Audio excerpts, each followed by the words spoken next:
Good evening, ladies and gentlemen, and welcome to the Town of Los Gatos Joint Town Council Parking Authority meeting for May 6, 2013. To give you an outline of what we're going to be doing this evening, right now at 6 o'clock, we're going to have a study session, and then our regular meeting will begin at 7 o'clock. If you wish to speak on any item on our agenda at the special study session or at the regular meeting, please fill out and submit one of those buff cards to the clerk here on my left. Also, I would ask that you put your smartphones, cell phones on vibrate or silent. Madam Clerk, may I have the roll call, please? Thank you and good evening. Councilmember Brzezinski. Here. Councilmember Jensen. Here. Councilmember McNutt. Here. Vice Mayor Leonardis. Here. Mayor Spector. Here. All right, the study session is a discussion and direction on the regulation of single-use carry-out bags and expanded polystyrene. I understand that the staff report is going to be made by Christina Gilmore. And Ms. Gilmore, it's all up to you now. Yes, thank you. Good evening, Mayor and Council. My name is Christina Gilmore. I'm the assistant to the town manager in the town manager's office. We are here this evening to discuss the proposed regulation of single-use carry-out bags and expanded polystyrene, and to receive council direction on the regulation of these two items. I'll begin my presentation with a brief background of this issue within Santa Clara County, then provide an overview of cities within the county who have adopted this regulation. I'll review a draft recommendation of a proposed regulation for the town of Los Gatos, and then close with possible next steps if the council chooses to move forward with this regulation. Which one?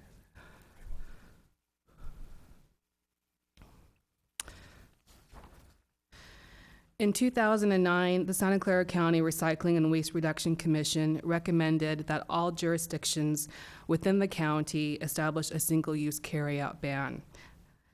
In 2011, the Santa Clara County Cities Association supported this recommendation.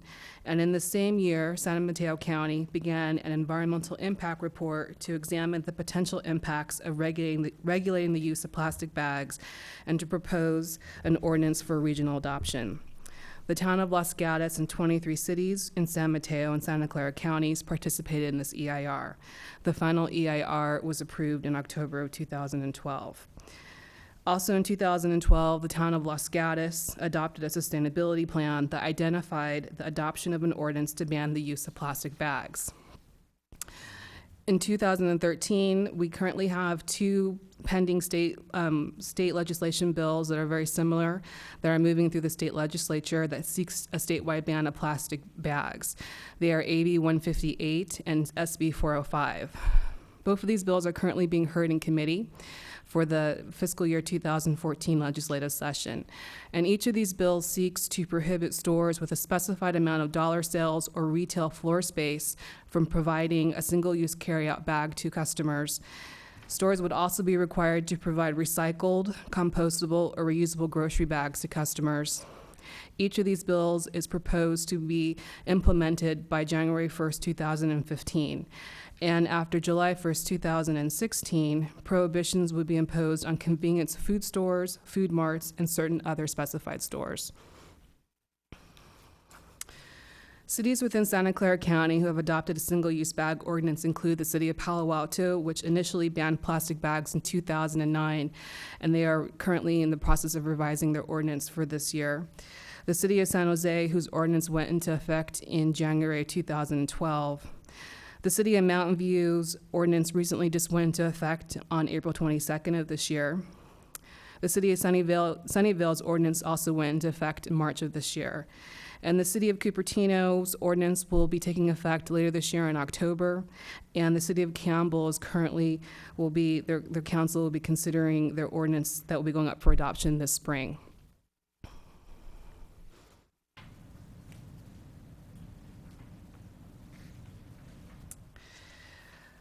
The following recommendation for a proposed single-use bag ordinance is based on the model ordinance approved within the San Mateo County EIR. The provisions of this model ordinance include taking effect on January 1st, 2014, prohibiting the free distribution of single-use carryout paper and plastic bags, requiring retail establishments to charge customers 10 cents for recycled paper bags and reusable bags until December 31st of 2014, and then increasing the minimum charge to 25 cents per paper bag after January 1st, 2015. Customers participating in the supplemental food program would be exempt from having to pay these charges, and the retailers would be allowed to provide protective plastic bags without handles intended to segregate produce, raw meat, prescription drugs for their customers at no cost.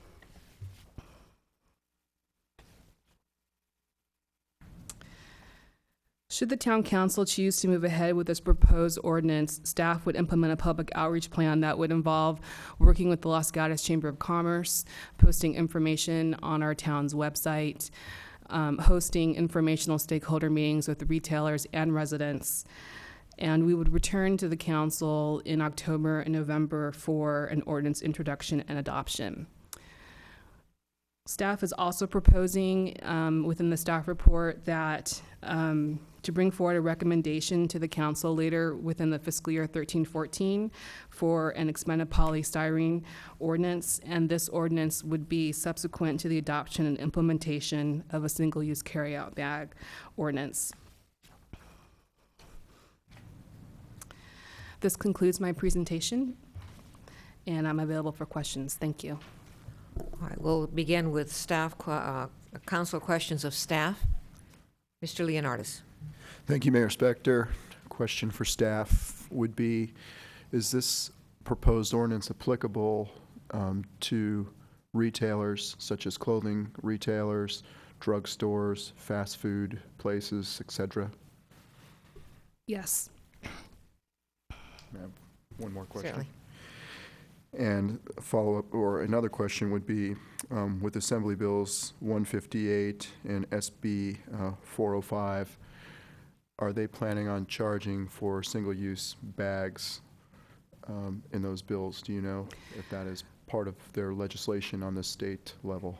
I believe it's still up in the air. They're still going through committee, and there's still some substantial revision to both of those bills. I did become aware of a third bill this afternoon, SB 700, which is proposing that the charge for any plastic bags would be going into a general fund that would be funneled back to local jurisdictions through the California Waste and Recycling. So I think there's still a considerable amount of work that is being done on both the AB 158 and the SB 405, and it still remains to be seen exactly if a bag fee will be part of either one of those two bills.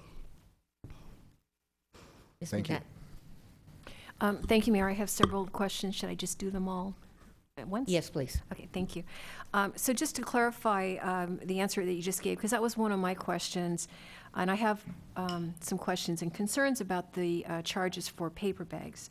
So do you know, the Vice Mayor was asking about single-use bags, but are you saying that they also are still up in the air about charging for paper bags, not the plastic bags? Yes, my understanding is that the charge from both of the state bills are still up in the air, and they're currently going through committee.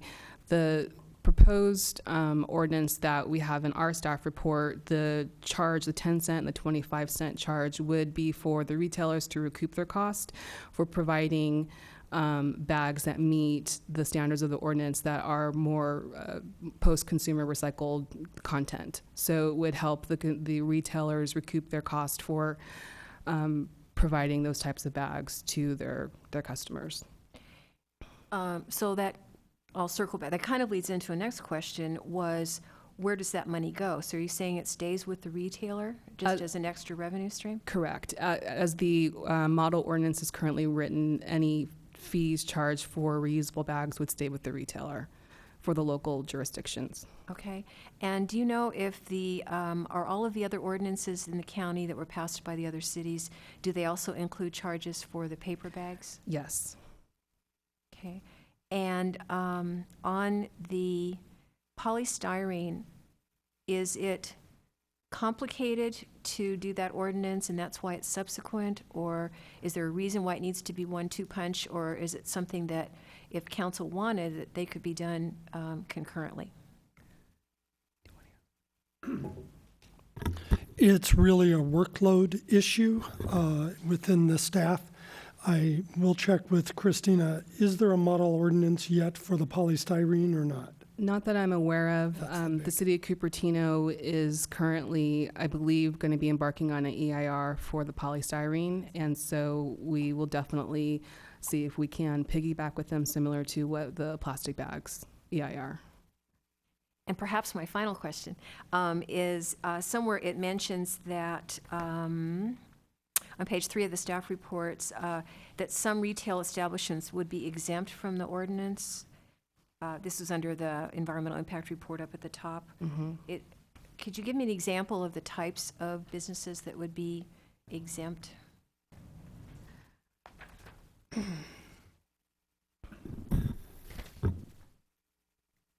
Sorry. That would be part of the discussion with the public outreach process, as well as we meet out with businesses to present what types of businesses have been exempted in other communities, to then explore what is appropriate here in any ordinance that would come back to the council for action. We So- can certainly provide that information separately of what's been studied elsewhere. So in the EIR, the assumption was that there would be 5% of plastic bags would still be used so we wouldn't be, those weren't specified in the EIR where we have to stay within that, or we mess up the EIR, we could have some flexibility, or we don't know at this particular point. It's up in the first paragraph. Mm-hmm. I believe the 5%, what they were referring to is for the businesses that would use plastic bags for food items, for pharmacies, things like that. So there would be some businesses that would still be able to use certain types of plastic bags. And so that's what the EIR So you're saying the refers to. exempt from the ordinance refers to plastic bags and not to retail establishments? Correct. So they put the phrase in the wrong place, for clarity. And it's the state legislation that's exempting retailers of certain size or square footage. Okay, got it. That is now my final question. Thank you. Other questions? Ms. Jensen? Given that there's a model ordinance existing, I was just wondering what the staff's timetable would be for presenting an ordinance through the process such that if council recommended, it could actually be considered for adoption to take effect by January 2014. Our recommended course of action would be to begin public outreach if the council so directs us to move forward with this pretty much immediately. I've already been having discussions with the Chamber of Commerce, so we would begin to reach out to the retailers within the town of Los Gatos to set up some informational meetings and to understand what their concerns are and working through the ordinance with them. So we would expect to be able to come back in October for an ordinance introduction and November for an ordinance adoption for implementation in January of 2014. Ms. Jensen? Just to follow up, so based upon your answer, I'm assuming that staff would just be presenting the council with the model ordinance. Am I correct? There's no writing involved. Correct. We would be presenting the council with the model ordinance as well as feedback that we've received from the retail establishments within the town. Mr. Brzezinski? Thank you, Madam Mayor. Couple of questions. We attached ourselves to the San Mateo County EIR process because I believe we felt that we wanted to have cover, in effect, when this was moving forward. And when we talk now about the polystyrene issue, that wasn't included in the San Mateo EIR in any way, shape, or form at this point. That is correct. So you say Campbell is interested in possibly doing City of Cupertino is exploring doing an EIR for EPS. My understanding that City of San Jose has begun their own process. So we would need to explore what the city of San Jose has done, as well as some of the other West Valley cities, to see if there's any way that we can combine our resources to move forward with a model ordinance for EPS. All right, because my preference would be that we not get ourselves ahead of the EIR process in relationship to that. In terms of the 6 cities that you noted have already created single bag ordinances, you said Palo Alto is currently revising theirs. Correct. I know they jumped in first. What's the direction they're taking in the revise, since they were the ones who probably have had the most experience with this? I don't have specific information on what their revisions are going to include at this time. Okay, I think it would be good to find that out, because there are some complex issues related to some of the specifics. We did get a notice from one of our merchants on North Santa Cruz talking about her use and some of the consequences of this applying as a blanket ordinance. Further questions?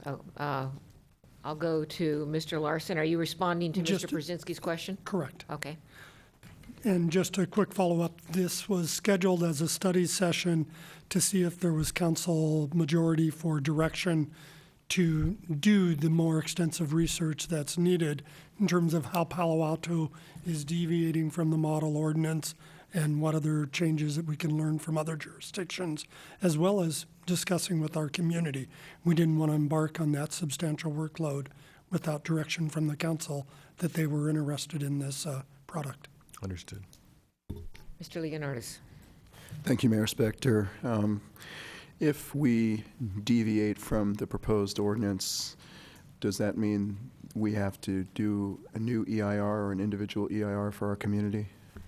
Yes, it would be recommended that we would explore doing an addendum EIR. My understanding is that several cities, such as Cupertino, who just passed their ordinance, did try to deviate slightly from the model ordinance, and a few lobbyists came after them with a pending lawsuit.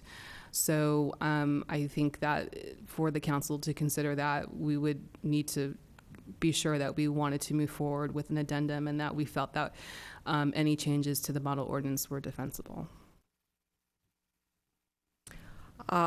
With regard to San Mateo's EIR, does that one have a sunset clause? In other words, is it good for X amount of time and then it's no longer valid? My understanding is that the San Mateo County ordinance will be in place for perpetuity. It's doesn't have a sunset as of I know now. Okay, not the ordinance, but the EIR. Oh, I'm so sorry. The EIR. I don't have that information on the EIR. I can follow up and find out for you. All right. And then, do you know whether or not San Mateo's EIR study assumed that there would be charges for bags, be they plastic or paper? Yes, the San Mateo County EIR did assume charges of 10 cents and 25 cents. Because Mr. Larson and I go to the West Valley Mayor Managers, and this was a topic that was discussed, I was under the impression that Cupertino was looking to see what San Jose was doing on its polystyrene EIR. And is that your understanding also, or do you know? That is my understanding, yes. Further questions? All right, now, if anybody wants to speak to us on this issue, if you would please give a card to the clerk. Just go up to the mic and stand there until I call your name,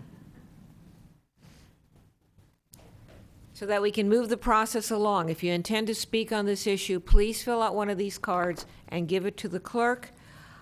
Chris Wiley. Yes, just real quick, it's more of a learning thing. So if I'm a shop, let's say that is a restaurant. Let's start with a restaurant, and I have food to go. The big bag, is that out?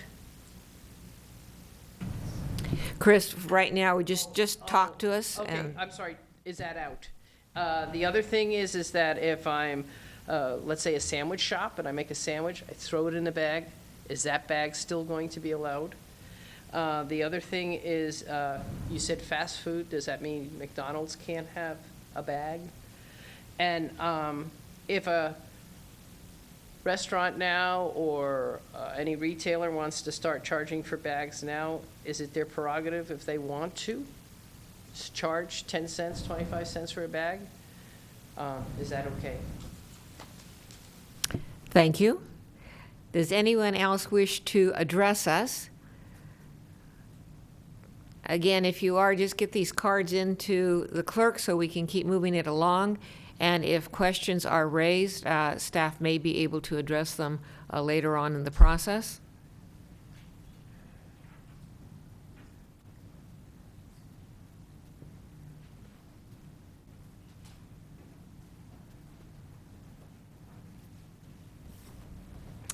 The next speaker is Karen Barker. I'm Karen Barker, current manager of the Butter Paddle, 33 North Santa Cruz. We are a small business, but what I heard was that you would be making the decision by October, November to go into effect maybe the 1st of January. We order our supplies 6 months to a year at a time, and so we need as much lead time as possible to use up the supplies that we have in plastic bags and to order or find a source of a reasonable paper bag type. I would just hope that you would keep us involved and informed if you're going to go forward with those timelines. Can I ask a question? Thank you. Madam Mayor? Yes, Can I ask a Mr. question of the Brzezinski. speaker? Ms. Barker. Thank you, Ms. Barker. My question is, the way we've envisioned this, would this be problematic for your business, excluding this issue of the pre-order and the time frame, if we're able to work appropriately within that realm? Would you see this as having an impact on your small business? No, I don't think it would be a problem, just so we have some time to, like I say, use up the year's supply that we have and time to replace it with paper, because we use the lightweight disposable one-use plastic bags. All right, thank you. Okay? And before you leave, I was actually going to ask that question too. I know that there are some places, fast food places, that are already using either paper or what do you call it, recyclable plastic, but you are using single use. Probably, I would consider it a single use. It's a dark magenta color, not the white grocery bag one, but it is plastic and it's really considered a single use. We also have paper handled bags, but they're expensive, more gift line rather than just we wouldn't put a $5 item in a 50 or 75 cent bag.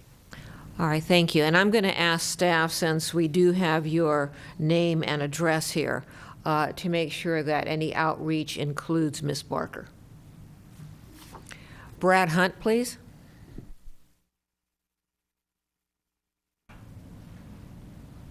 Good evening. My name is Brad Hunt. I'm with Save Our Shores. We're a small nonprofit located in Santa Cruz, and we've been working on this issue for a couple years now. So it's good to see that you're finally bringing it to the agenda for the council to hear.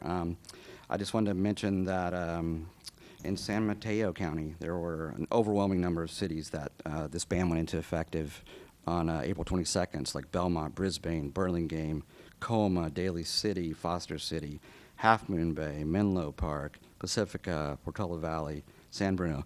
So that's all that just went into effect on Earth Day this year. So it's good to see that you're bringing this for the council, and we hope that you're going to bring it to the agenda and approve it. 10 cents is a good start, 25 cents is better. Capitola went straight to 25 cents because they saw some of the troubles the city of Monterey was having. They started with 10 cents. They went to 25 cents. Some of the residents were confused about what was going on. So now they're in a discussion about why do we go to 25 cents? Why can't we keep it at 10? So it might be something to consider just to go straight for 25, so you avoid some of that chaos that Monterey is now dealing with. Thanks. Thank you. All right, it's my last card. William Bjorg. Hi. Yes, I'm a resident of Los Gatos, and I'm not a shopkeeper or anything like that, but I'd say as a resident, I'm really, really happy that the council is going through with this and, joining all the other cities in up the peninsula and on the coast and hopefully statewide, because I think it's just so important for the environment. And I mean, with the giant floating sea of bags out there, I think it's just really great that we look for other solutions and that we really follow through with this. So I appreciate it. Thanks. Thank you. Anyone else want to address us? I have no more cards. Seeing no one, I will close the public input portion of this special meeting. And first of all, look to staff to see if there's anything they want to add before we go to the council. Thank you, Madam Mayor. I want to make clear that the model ordinance does provide provisions for certain types of reusable bags but to be used by retailers. So we will be including this in our outreach so that retailers will be aware of what types of reusable bags can be purchased by them and provided to their customers. In particular, for plastic bags, the model ordinance does allow plastic bags that are at least 2.25 millimeters thick and specifically designed and manufactured for multiple reuse. And piggybacking on what the County of San Mateo has done with their ordinance and adoption, they have provided a list of suppliers throughout the state that we will also be making available to all of our retailers. So that's for plastic bags as well as for paper bags, and the paper bag criteria is that it needs to be 100% recyclable. So for anybody in the room who is a retailer and is concerned about this ordinance moving forward, we will be make sure that in a part of our outreach that we make all of these this information known and that retailers are aware of where they can purchase these materials. Let me follow up on what you just said then. Given the fact that the outreach is going to be starting at some time in the not-too-distant future and then going on for some time, is this information to which you just made reference, can that be made public even though we're not at the end of our process? Absolutely, it can. It just is a matter of just us reformatting the information and posting it on our town website so that's available to the public. Thank you. All right, other questions? Then Ms. McNutt. Thank you, Mayor. I was curious on the answer to Ms. Wiley's question. So if you go to McDonald's in San Jose, do you have to bring your own bag? No. So food establishments will be part of this ordinance, but as long as they meet the minimum criteria that's outlined in the ordinance for reusable plastic bags, as I mentioned, 2.25 millimeters thick, or providing other 100% recyclable bags or cloth bags, they will be able to hand out bags or to provide bags to their customers for purchase. And as far as a McDonald's type of a chain, the major retailers, I'm not quite sure how they would handle that, if they would charge that to the customer's bill or how that would work. We haven't really had much outreach with much of the national retailers. That is something that we hope to get more information from as we move forward through this process, if possible. Ms. McNutt? And I'm sorry, a follow-up question. Do you know, are the retailers required to say to a customer, because I have to admit, I actually bought something outside of town at Christmas. I was at Nordstrom. I took my own bag, but it was too small once they put it in the bag. So they said, do you want to spend 10, 20 cents or something? I was like, yeah, for sure. But are they required to ask permission to add that to their bill before they charge a customer for a bag? I would assume that we would make that part of the ordinance, but just from personal experience, I live in the city of San Jose. As I've shopped and I haven't had a bag, they have asked me if I would like to purchase a bag. And I've said yes. I haven't asked how much it was, but they do ask you prior to charging you. So we would make sure that was written in our ordinance if that's what the council desired. And I'm assuming then that the credit that I get at the grocery store when I bring my own bags will stop because they won't be I believe that depends on the retailer. So any bag credit that a retailer would implement would be based on a retailer to retailer basis. So 20 cents is really important to me when I go grocery shopping. So, Mr. Larson? In my experience has been the same in that when I've shopped in jurisdictions with this regulation, you're asked if you want a bag and to pay the charge. I'm not sure if other ordinances require that solicitation and request, or if it's just a good customer service model in practice of the retailer, so you don't have customers saying, what is this charge, when they're not prepared for it. There was another question that came up, and we have received phone calls regarding current retailers in town that are charging for bags. Where we've heard that, it's part of a regional chain, And we don't know of anything that prohibits a retailer now from charging its customers for a bag if they so choose to do so. And that may indeed be happening either as company policy or just as staff moves from store to store. And if they worked in a San Jose store and charge for the bag and they're subbing as a teller here and they charge for the bag, we don't know how it's occurring, but we don't know of anything that prohibits current retailers from charging for bags. I will point out one difference between the ordinance. When you look at page 2 of the staff report, what was originally proposed by the Regional Waste Commission and supported by the Cities Association did exempt restaurants and fast food establishments, but that was back in 2009 and 2011, and I believe the EIR included those.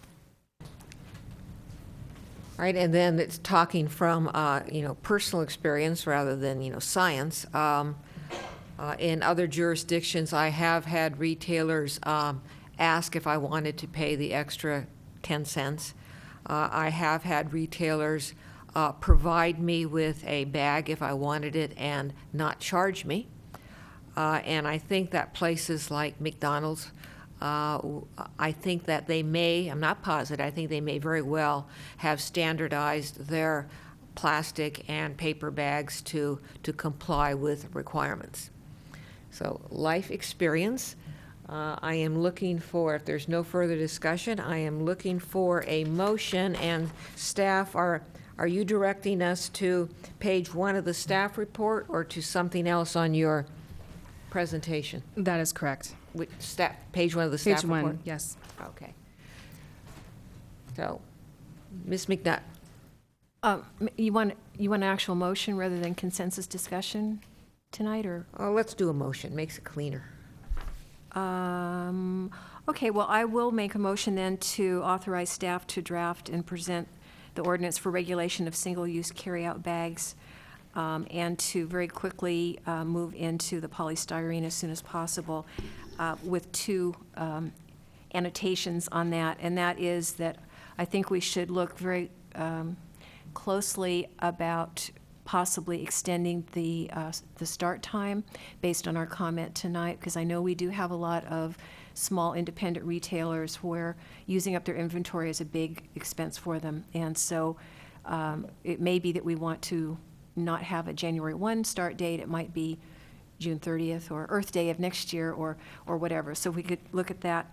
And then also I would like us to look at, so this is all still part of the motion, the cost of the paper bag, to perhaps get it as close as possible to the actual cost to the retailer, since it's really, I know it's designed as a, you've got your carrot and stick thing going on here to try to change behavior, but if we can keep it closer to the 10 cents for a while, so that it's closer to the actual cost of the bag for the retailer, I think it would be a more gentle entry for our residents and our visitors into this whole new world.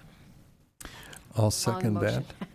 All right, we have a long motion, we have a short second. And could we have just a minute of further discussion on this? Oh, we will. I just wanted to, the motion is from line items 1 and 2 under recommendation of our staff report, with an extension, with editors, that we look to an extended start time in order to be aware of the inventory issue, and also to make the cost of the paper bag as close to cost recovery as possible. Mr. Brzezinski. Thank you, Madam Mayor. In looking at the language regarding polystyrene, I'm understanding that our motion is really focused on reusable bags, not polystyrene at this time. Is that correct, maker of the motion? The motion actually includes paragraph 2, which asks staff to look into polystyrene, and the maker of the motion, well, I don't want to put words in her mouth, but said to move along on that issue. That's correct, and there may be reasons why it can't move along any faster than that because of the EIR situation, but, Right. but to keep it on a fast track because it isn't. Yeah, and I think I understood that in the motion, that's why I seconded it, but I just want to caution us that we don't want to get in front of the EIR. And when you look at the language of the RWRC, they were recommending a decision to adopt an ordinance by July 1st, 2013, which I don't think we're going to be able to do related to polystyrene without the EIR process having been completed. So that would be the one thing that I would ask that the staff consider as we move forward here, that the RWRC's timeframes for polystyrene are not included, obviously, or do not include the EIR process at this point. And I'm very much in favor of attacking both issues, but want to caution us about the timing on the polystyrene thing as related to the EIR. Further discussion? Ms. Jensen? I had a question of staff before I vote, if I may. I had the impression, Ms. Gilmore, during your presentation that the January 2014 date came from something other than the town's direction. And if I'm wrong about that, that's great. But if I'm right about that, then I'm concerned about the current motion. The January 2014 date was a suggestion by staff based on council's interest in moving forward with this ordinance. So if the council gives direction to push it out later into 2014, staff is agreeable to do that. Let me follow up with that then. What we're looking for now, what the council would be directing staff to do, is to come back to us after you've done your outreach, and then you'll be coming back to us. And I think you talked about returning to us in October or November. It would seem to me, and correct me if I'm wrong, that whatever happens when you return to us will establish what happens next and when. Is that correct? That is correct. Mr. Leonardis, I think that I saw your hand up. And you just answered my question, so thank you. Mr. Larson. Yes, I did want to clarify that if the EIR that was done that we're piggybacking on and using did specify the costs of 10 cents and 25 cents, changes to either of those numbers might require an addendum to the EIR. And the timeline we've given you with outreach, I doubt if that includes an addendum to the EIR for October, November. So we'll factor that in, and if we can do the outreach more quickly with the local business community to come back to you earlier, we would certainly do that, but we want to be respectful of the summer holiday months. Question to follow up on what you just said. I'm assuming that the outreach will be to the community, which includes the business community. Fair correction. Okay. Further discussion? Seeing none, we have a motion and a second. No further discussion. All in favor? Aye. Opposed? Passes unanimously, and thanks, staff, for the presentation. And we will be we will be taking a break until 7 o'clock when our regular meeting begins.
Good evening, ladies and gentlemen, and welcome to the May 6, 2013 Town of Los Gatos Joint Town Council Parking Authority meeting.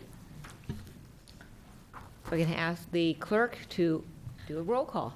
Thank you and good evening. Councilmember Joe Przinsky. Here. Councilmember Diane McNutt. Here? Councilmember Marcia Jensen. Here. Vice Mayor Steve Leonardis. Here. Mayor and Chair Barbara Spector. Here. I would ask that you silence or put on vibrate your cell phones, smartphones. And also, if you intend to speak to us on verbal communications or on any matter on our agenda, fill out one of these cards and give it to the clerk over here to my left. Now, those of you who are veterans of our council meetings, either by being here or listening to us, you know that we always have a super student lead us in the flag salute. So tonight I'm going to ask Joseph Sandoval to come up here and join me. I'm going to have him come up here and stand so you can look at the special guy who goes along with what I'm going to tell you. Joseph Sandoval is a 5th grader at Nodden, am I getting it right? Yeah. Nodden Elementary. He's a member of the student leadership team. He serves as spirit officer. He is in advanced math course at Nodden and participates in the education program for gifted youth, EPGY. His favorite subjects are math, science, and social studies. He loves to read, and his favorite author is Rick Riordan. He's best known for his Percy Jackson and the Olympian series. Joseph is training to be an altar server at St. Mary's Church. He's a volunteer newspaper delivery boy in the Bellwood area. He plays AAA baseball with the Union Little League. He's a catcher. He plays Pop Warner football and likes to swim. When he grows up even more, he wants to be an engineer. Let's give a round of applause.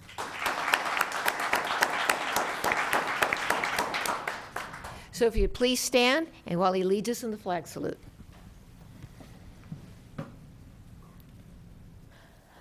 I pledge allegiance to the flag of the United States of America and to the republic for which it stands, one nation, under God, indivisible, with liberty and justice for all. Thank you.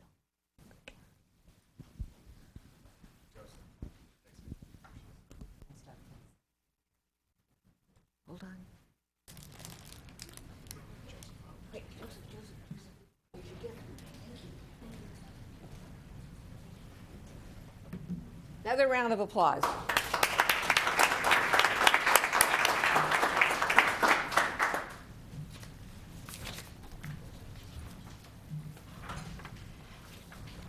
Now that he's sat down, I'm going to ask Todd Capurso to join me up here at the front.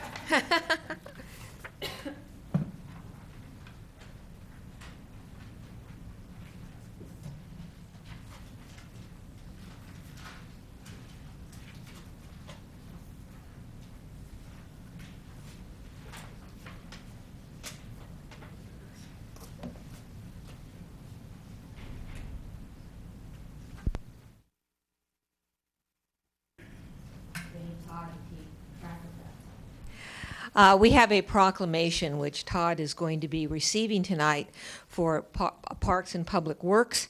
I'm going to give him the snazzy one to hold while I read the one that I can see. Whereas National Public Works Week was instituted as a public education campaign by the American Public Works Association in 1960 and calls attention to the importance of public works in the community life, and whereas public works services provided in Los Gatos are an integral part of our citizens' everyday lives, and the health, safety, and comfort of Los Gatos greatly depends upon these facilities and services, and whereas this year's theme is Because of Public Works, as we celebrate the efforts and skill of public work employees in planning, designing, constructing, and maintaining the quality and condition of these facilities, and whereas The Town Council of the Town of Los Gatos urges its citizens to join communities throughout the state and the nation in recognizing the substantial contributions and public works professionals make to the communities they serve. Now, therefore, be it resolved, I, Barbara Spector, by virtue of the authority vested in me as mayor of the town of Los Gatos, do deem it appropriate and do hereby proclaim the week of May 19th through 25th, 2013, as National Public Works Week within the town of Los Gatos, and call upon all citizens, civic leaders, and civic organizations to acquaint themselves with the issues involved in providing our public works and recognize the contributions of which public works professionals make every day to ensure our health, safety, comfort, and quality of life. Thank you and congratulations.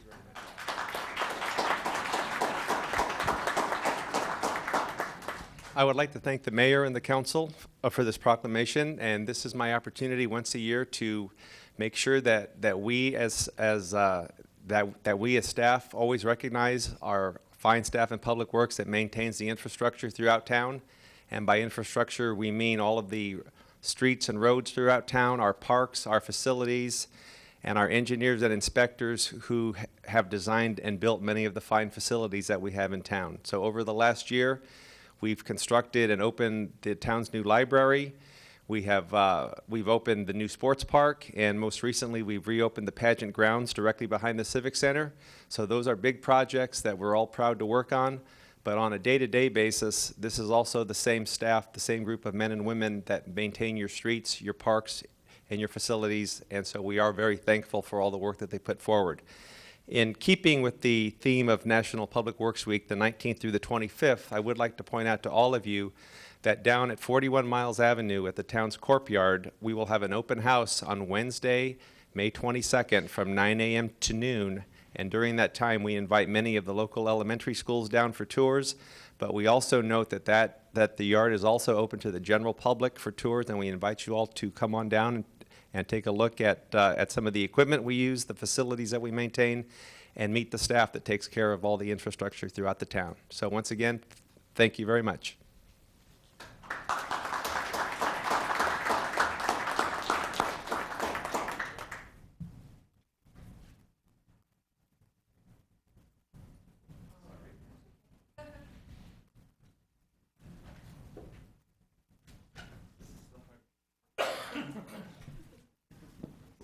Yet another service by Parks and Public Works.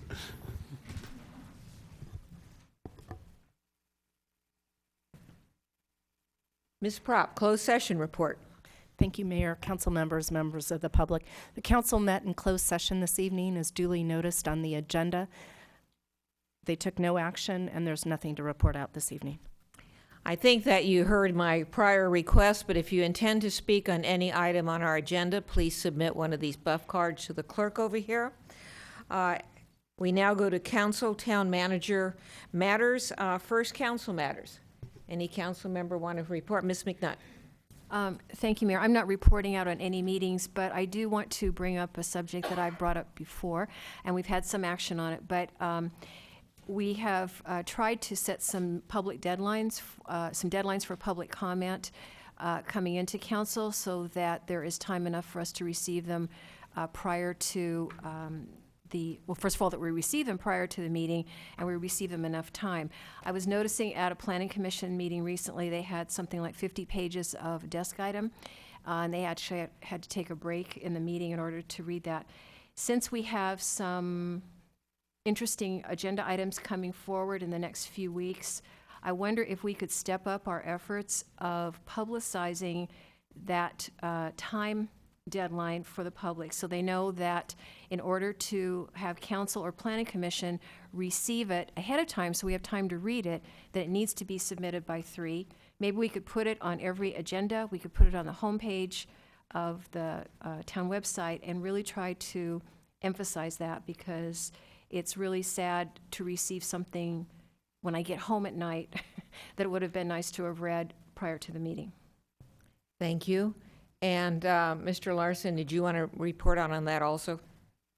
We are working on a proposal to council to accelerate the deadlines to ensure that the council has ample opportunity to review all submissions before the council meeting. That is not before you tonight, however, so no action can be taken on that. We can shoot to have that for the meeting on the 20th as an action item. That would not affect, obviously, anything on the 20th. All right, anyone else want to? Mr. Brzezinski. Yes, thank you, Madam Mayor. In my role as chair of VTA, Board of Directors, I was invited with other electeds to participate in a forum for discussion of transportation options for seniors that took place yesterday in Saratoga at the Jewish Synagogue on Prospect. And it was a very lively discussion sponsored by the political action group PACT, which is People Acting in Community Together. And it was very worthwhile and very engaging. And I do believe that there were some good recommendations that derived from that discussion. Thank you. Anyone else? Vice Mayor. Thank you, Mayor Spector. I serve on the West Valley Solid Waste Advisory Committee, and the contract with West Valley Collection and Recycling is going to be maturing in February of 2014, and they wanted to do a community outreach meeting to discuss potential changes coming up with the contract as well as the renewal of the existing contract. So I wanted to know if we can possibly schedule an outreach meeting here in Los Gatos, and I would like to refer to you on your direction on that. Thank you. I would suggest that, Mr. Manager, that you and I discuss this issue and come up and make an announcement after we've met. Sure. Anything further? All right, seeing nothing, manager matters. Yes, Madam Mayor, members of the council, several items. First, we do have 5 desk items before you tonight, and for the clarification to the public. The first one is for item 1B on your agenda, which is the minutes, and it includes corrections and clarifications regarding the St. Mary's discussion and actions. The second desk item is for item number 3, which is the contract amendment for the AHA's environmental review, and we provide additional information in response to a council inquiry regarding the source and timing of funds for that contract. The third desk item is for agenda item number 4, which pertains to EV charging stations, and it provides a number of responses to council inquiries. The next desk item is for agenda item number 5, which is a grant application to the Water District. And again, we're responding to council inquiries. And the last desk item was for agenda item number 8, pertaining to the pavement rehabilitation program contract. And it is providing 14 letters of support from residents for pedestrian improvements on Oka Road. And I will highlight those letters were received prior to 3 p.m., which is the deadline. Any letters received after that have not been included in the desk item. The couple additional items is we are recruiting for new members for both the Youth Commission and the Transportation and Parking Commission, and those applications are due back to the town by May 22nd. Next, the Police Department and Police Foundation are hosting an open house at the AAA offices on May 15th from 3 to 6 p.m. And last, I want to introduce the council to a staff member, Melissa Wang, town assistant engineer. Melissa could stand up, who is our visiting talent to the executive team and the council this month. And we also need to say farewell. This is the last meeting that Clerk Administrator and Deputy Town Attorney Mazarine Vicaria will be with us as she goes off to the private sector to practice law. And I would like to ask the council to join with me in thanking Mazarine for her years of service. That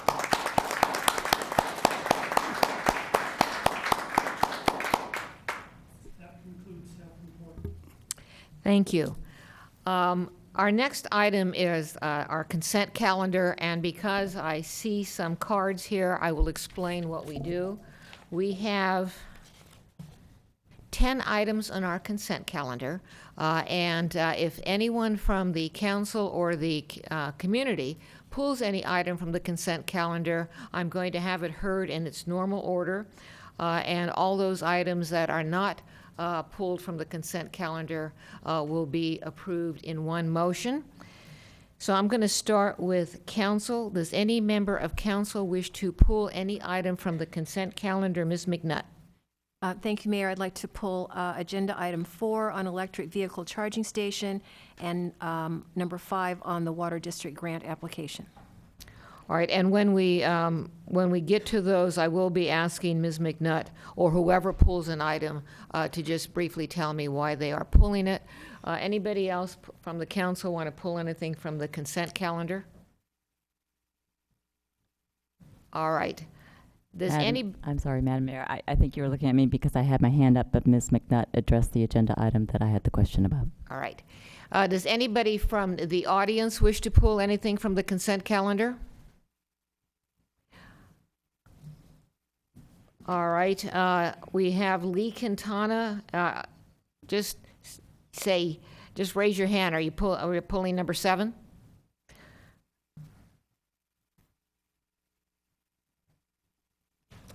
Anyone else pulling an item from the consent calendar? Is there a Karen Russell here? Are you pulling item number 8 from the consent calendar?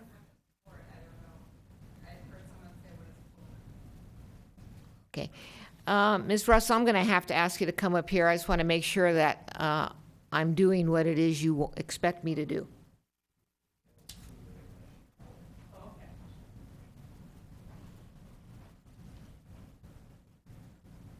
I'm for it, but I heard someone else saying, what does pulling mean?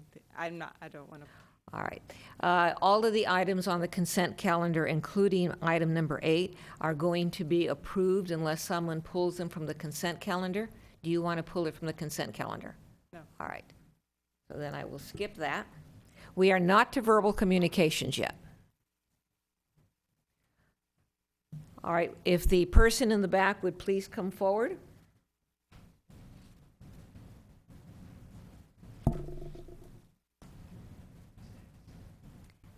Please give us your name and let me know, are you pulling an item from the consent calendar? I guess so.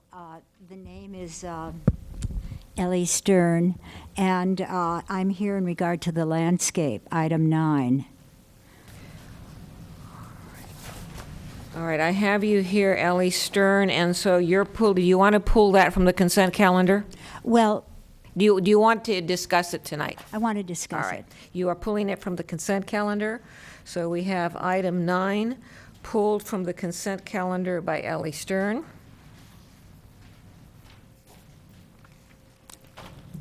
Okay, thank you. Anybody else want to pull an item from the consent calendar? So far, we have 4 and 5 pulled by Ms. McNutt, 7 pulled by Ms. Quintana, and 9 pulled by Ms. Stern. Anybody else pulling an item from the consent calendar?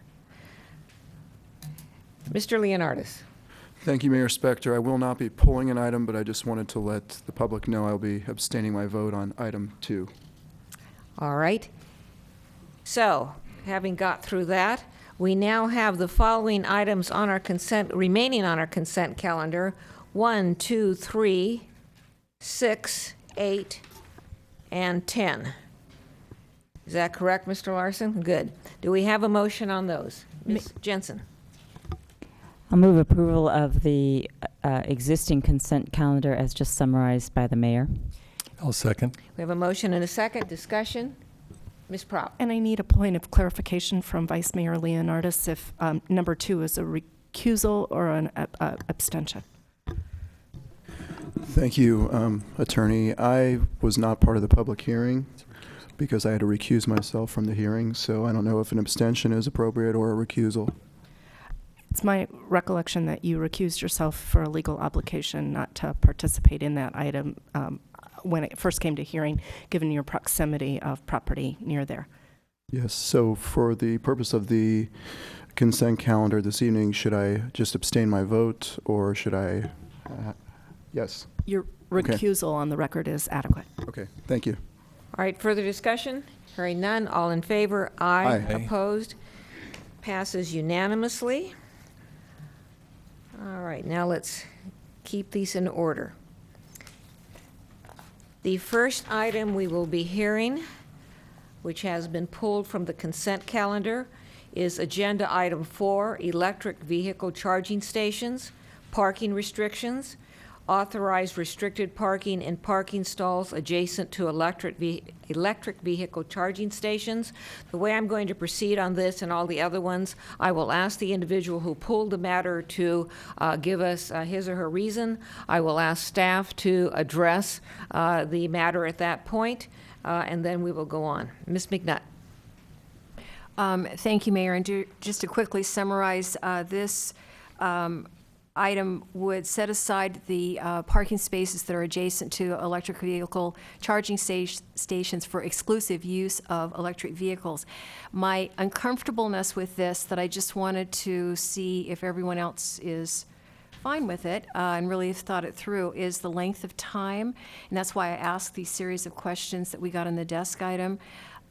So to have 4, and I'm mostly concerned about the 4 spaces that are in the prime downtown lots, to tie them up for 3.5, 6 hours per car, I just am uncomfortable with that when we need the turnover. And I thought the whole concept of making the charging station available in our downtown retail area was to provide incentive and confidence to electric vehicle owners that they can come to Los Gatos, they wouldn't be stranded and run out of juice, that they'd be able to plug in while they're shopping or dining or going to a movie when the theater's back open. So again, I'm just a little uncomfortable with setting aside that number of spaces for very long blocks of time for one vehicle.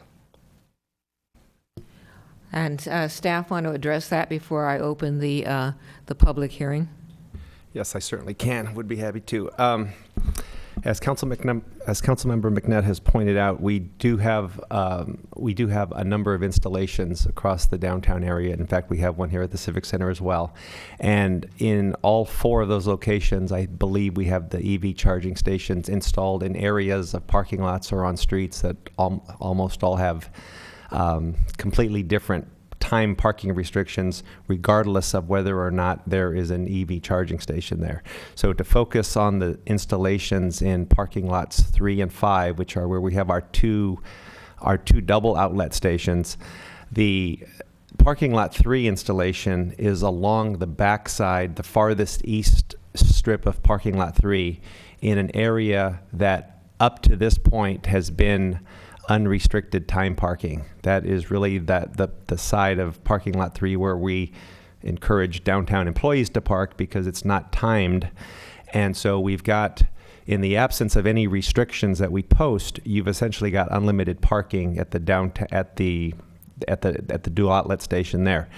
Conversely, the double outlet station in parking lot 5 is in the midst of the parking lot, if you will, and so it is subject to the same hourly restrictions as the rest of that lot, which all of a sudden it's escaping me whether it's 2 or 3 hours. So in the original staff report, what we had said is that we would recommend that the time limits remain consistent with other parking in the area. So the intent was not to create a third tier or a third time cycle, because essentially in the downtown area you've got the timed parking and you've got unlimited parking. We did not want to create a third category, so our intent was to be consistent with the time restrictions that already exist in these parking lots. So to cut to the heart of the matter, we very likely would not change the timing in lot 5, but in lot 3 we would prefer to make the 2 EV charging spots consistent with other timed stalls in the same lot. So it would be in the 3-hour range. Your question in the desk item was how long does it take to fully charge a car, and that can range from 1.5 to 6 hours depending on a variety of factors. So we would not be proposing changing the timing to allow a completely dead battery to be recharged completely. It is more along the lines of enough of a charge to get you where you need to go. Ms. McNutt? Thank you. That's helpful. Where I was getting confused is, it says the average length in town is 3.5 hours, and knowing that some of these spaces, like right over here, is 90 minutes, 2 hours. So it seemed like they were going longer. And with staff asking for authorization as a second part of this agenda item to change it going forward up to, I forget what it was saying, of 3 or 4 hours, just cause for some concern. Let me follow up because, quite frankly, Mr. Caperso, I was losing you a little bit there. I understood that this was to make the EV parking spaces EV exclusive. Am I misconstruing you? You are not. That is the primary intent. However, as a secondary part of that, so you're right, and I apologize for not pointing that out initially. The intent of this is to make these 6 charging stalls that are associated with the 6 charging outlets EV parking only. The issue that we're trying to also address, if possible, is unless otherwise posted, a couple of these stalls are still have unlimited time restrictions. So we're trying to bring kind of that turnover factor that we're trying to address into the. We didn't call out anything specific as of yet because we still are evaluating what is the average time of the session versus what is the time allowed in the rest of the lot. And frankly, to go back to the other concern, some of those time restrictions change over the course of the day. So the parking lot at the library, for example, is 90-minute parking, but only during the business day. At nighttime, it is essentially unlimited. So we found that the average time of a session, charging session here in Los Gatos has been about 3.5 to 3 3/4 hours. But you're absolutely correct. The main intention here is to make these EV parking only and then apply a time restriction where appropriate. Thank you. Other questions of staff? Ms. Jensen. So if the council was so inclined, why couldn't it direct that the spaces now not restricted for EV parking that are near an EV charging station simply be labeled EV parking only, such that all existing time limits or not time limits apply to them as they would to anybody else using that parking space? That's certainly an option, but if we post for EV parking only, the intention of doing that is to keep keep the charging stations available for charging. So if you allow any vehicle, whether it's EV or non-EV, to park in a space for an unlimited amount of time, you're not really accomplishing what the intention of having charging stations are. So if we have unlimited parking in lot 3 in 2 stalls and we say these are for EVs only and it takes 3 hours to charge, but the car parks there for 12 hours, we really haven't accomplished the availability of the charging that we're trying to accomplish. Ms. Jensen? Let me give you an alternate argument and see what your comment is. If you make the assumption that what you're doing is providing parking spaces and that some parking spaces happen to be next to an outlet that allows you to charge your vehicle, why then we're actually not, if we allow the same time restrictions, we're not doing anything except actually restricting parking. And what I hear you suggesting is that really what we want to have is a gas station. So do we want to have a parking space where, incidentally, you can use it as a gas station? Or do we want to have a gas station? And when I say gas station, I mean something that makes your car go. So to me, it's, okay, we have these parking spaces. We haven't restricted them. Now we're going to restrict them. While you're there, it is as an extra added bonus. You could charge your car. But why do we want to put another level on where we turn that into essentially a fueling station? Mr. Caperso?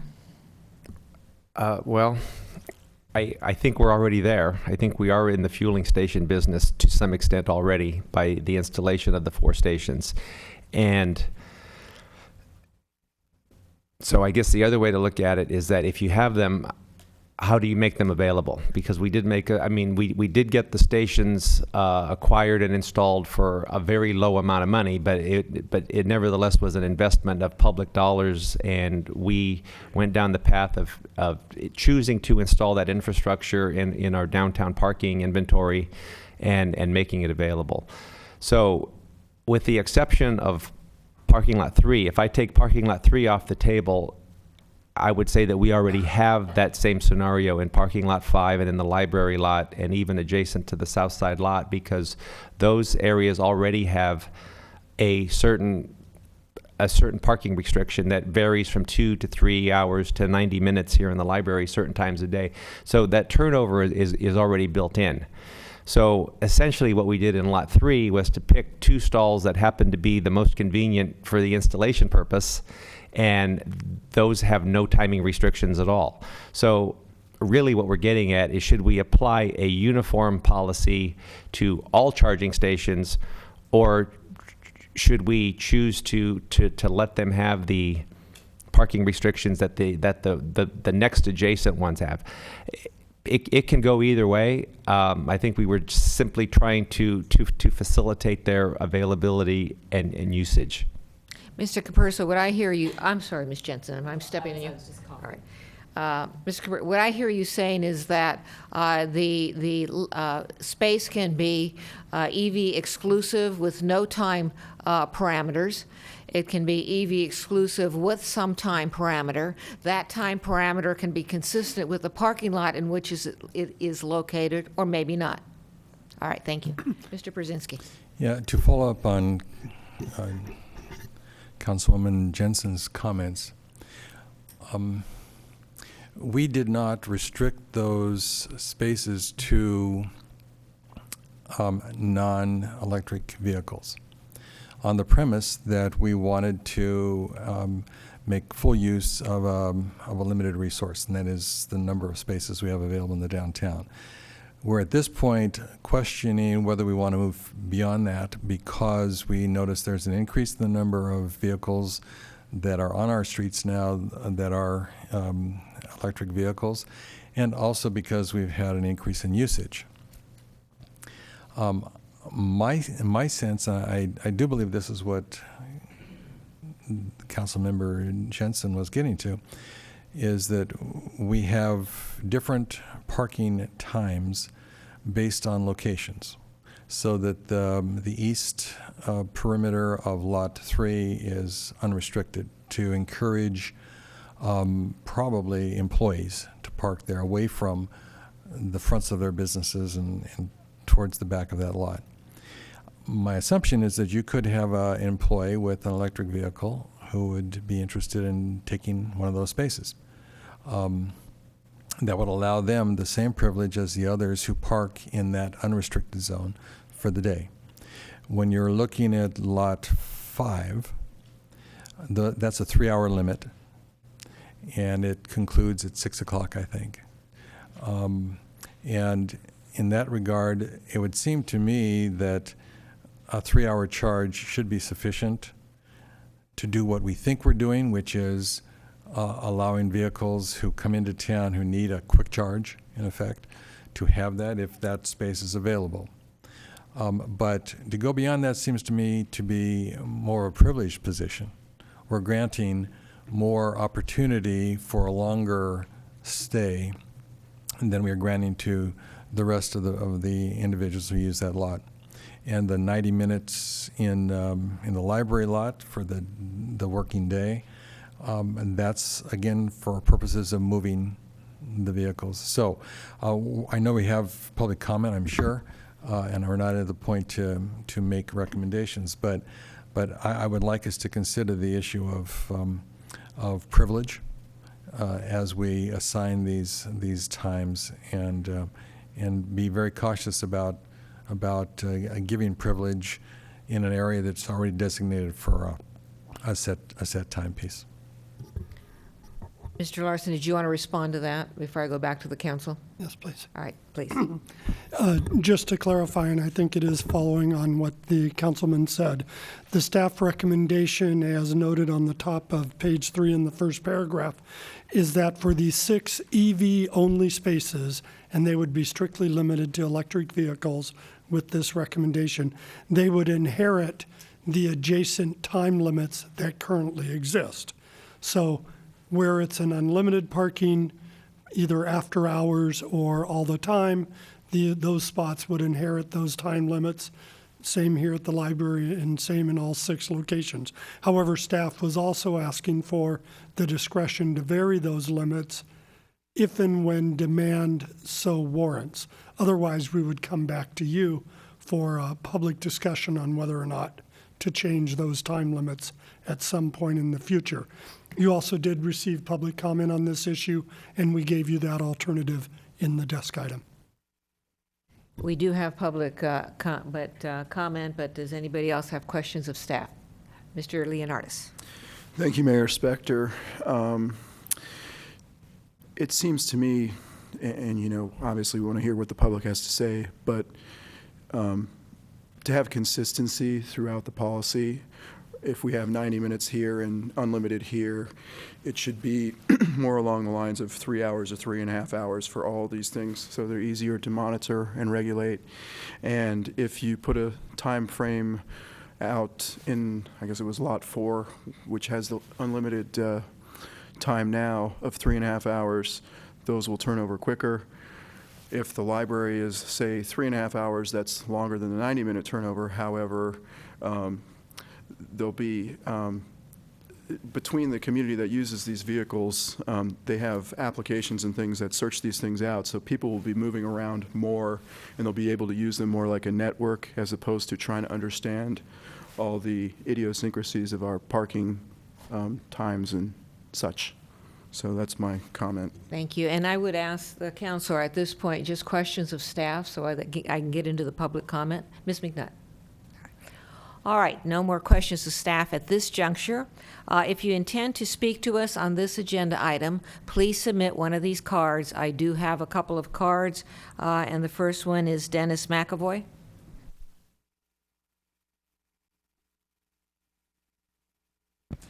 Good evening. My name's Dennis McAvoy. I'm a resident of Los Gatos for 32 years. Our family owns 2 electric vehicles, and the oldest one we've had for about 15 months, so we have some experience in charging and in what other communities are doing in this regard. And I applaud the council for taking this step to put restrictions in, because I've noticed many times that the charging stations in Los Gatos are occupied by internal combustion engine cars, and as a result, visiting electric vehicles are not able to use the charging infrastructure that the council has authorized and put into place. But I would suggest that you actually need to go a step farther, as most other communities have done, and put the restriction that it is for electric vehicles while charging. And the reason is that there are a lot of electric vehicles in Los Gatos. And if you don't put the restriction that you must be charging, you'll be creating a privileged parking space or privileged parking spaces for the Los Gatos citizens like me who own electric vehicles. And I'd love to have that, but if you own an electric vehicle in Los Gatos, you do your charging at home. And so you don't really need to charge your car typically in a Los Gatos charging station. In fact, it's more expensive to do that. So if you go like Redwood City and San Francisco and the other communities and put a restriction that it is while charging, that will keep Los Gatos residents from hogging those spaces and allow the Nissan Leaf owners who are coming from San Francisco and need a charge in Los Gatos to get access to those stations.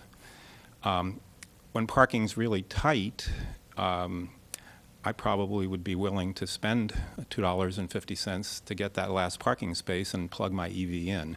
But I think most of the time, if you can go this step farther, that you'll accomplish what which I hope is what the council wants to do, which is to encourage visitors to Los Gatos to be able to use their electric vehicles, to come to Los Gatos, to shop, to eat, to go to the movies, and then charge while they're doing that, pay $2.50 or whatever the fee is, and then be able to return to wherever they came from. Thank you. Questions for Mr. McAvoy? I do not have any. Thank you, sir. Mike Calise?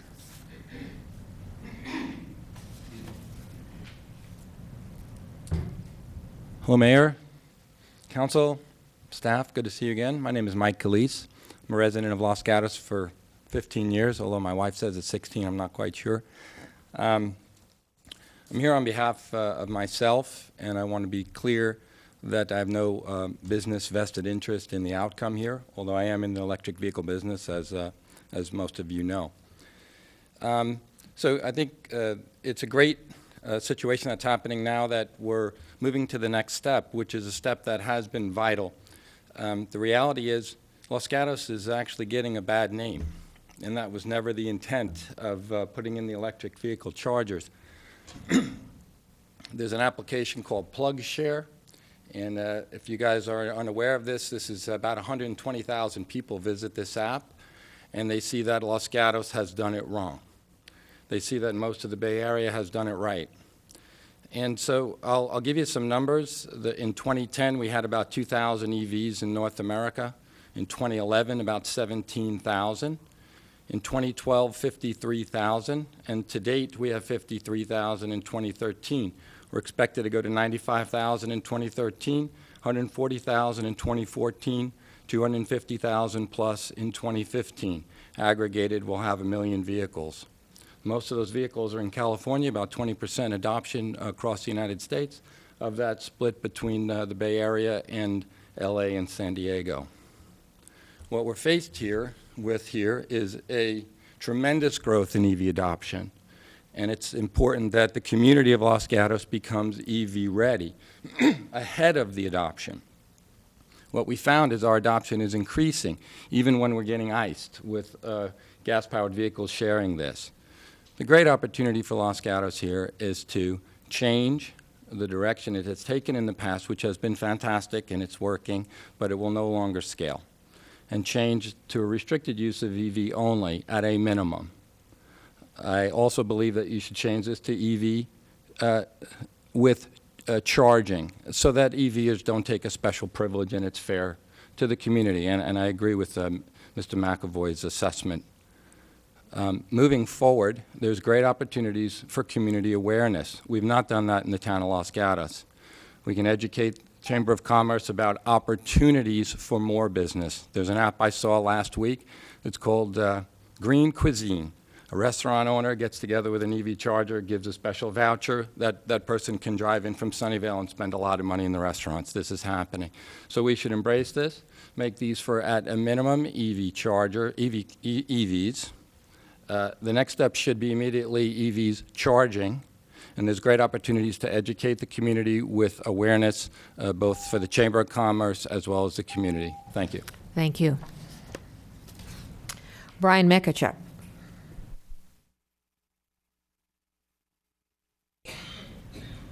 Hi, my name is Brian Mekachuk, and I live at 55 Roberts Road in Los Gatos, Unit D. Our family has 2 electric vehicles.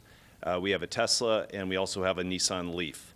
And I've charged both of those here in Los Gatos. I think that we're in a difficult position because the whole world is changing with respect to electric vehicles. And I have to commend staff and council for taking the initiative to move this forward. And I think that council should give staff the flexibility to allow the policy to evolve. I echo the 2 speakers in front of me with respect to having the parking restricted while charging. And the chargers that Los Gatos have the functionality to be able to limit the charging for a defined period of time. And you can see whether a vehicle is charging or not when it's plugged in. They've got lights that are flashing on them. So you can enforce that. So if I plug in my vehicle and it goes for 4 hours, but the charging functionality is set only for 3 hours, my car will blink for 3 hours, then it stops charging, even if it's plugged in. So it's relatively easy to enforce. I've got a couple of examples of signs here from other municipalities that show it's for charging parking is restricted for electric vehicles when charging. The other thing is that in the various parking lots that we've got chargers, there's the ability to have multiple spots charging, accessing the charging station cords. And I don't think that all the spots have to be dedicated at the same time. I think staff should have the flexibility to monitor the usage, and as the usage increases, add one spot that's dedicated, add another one, without saying tonight, here, you either have to do this or this. And in parking lot 5, for example, there's 4 spots plus a handicap spot that can use the charging cords. And I've tried to use that spot multiple times, and it's always full. I also received the statistics through staff relating to the use of chargers here in Los Gatos, and the usage it almost doubled in the month of April versus January and February. So the good thing is the usage is going up, and those spots are being used.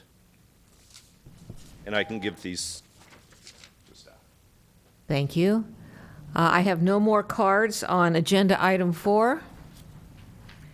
So I will now close the public testimony portion of this hearing and look to the council for questions or motion. Ms. McNutt.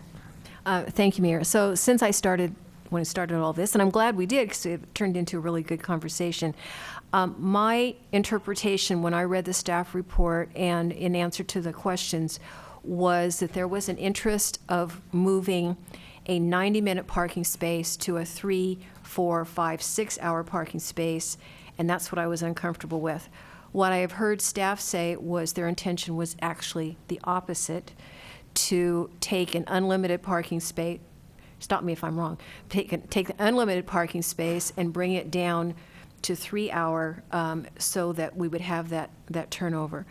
With that clarification and with the good advice from the public that we just heard, I'll go ahead and make a motion to approve agenda item number 4 with the addition that we look at the signage being reserved while charging for EVs, electric vehicles while charging. Second. All right, we have a motion by Ms. McNutt, seconded by Mr. Brzezinski, authorizing restricted parking and parking stalls in electric vehicle charging stations with the editor that the signage would say when charging. Discussion? Hearing none, all in favor? Aye. Opposed? Passes unanimously.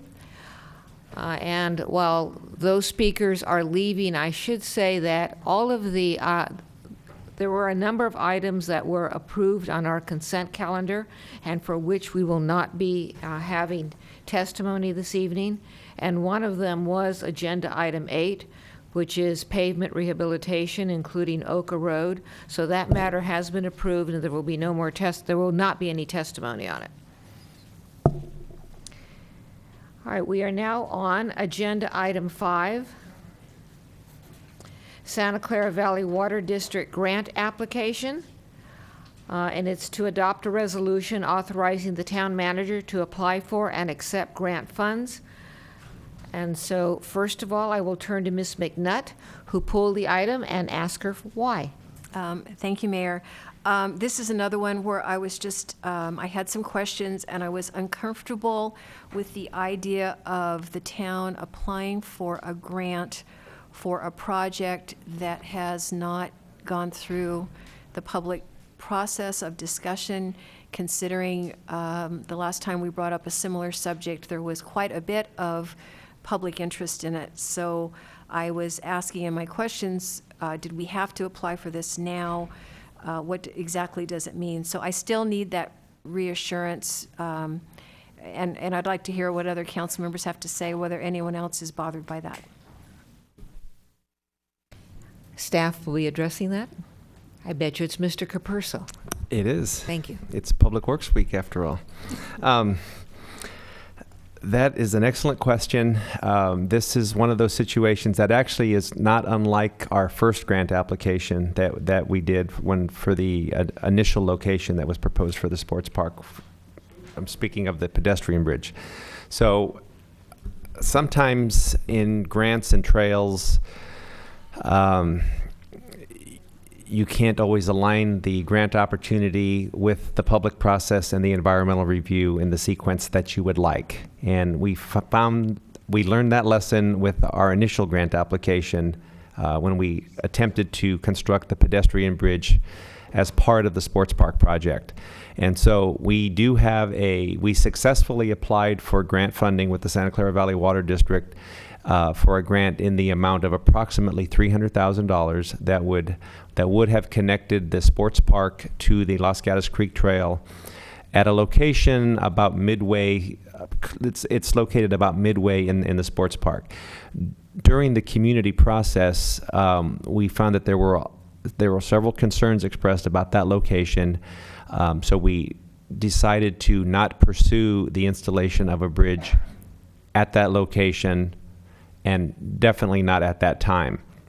So we had actually evaluated 2 other locations as part of the initial assessment, and those 2 alternate locations are in very close proximity to the Vasona Dam.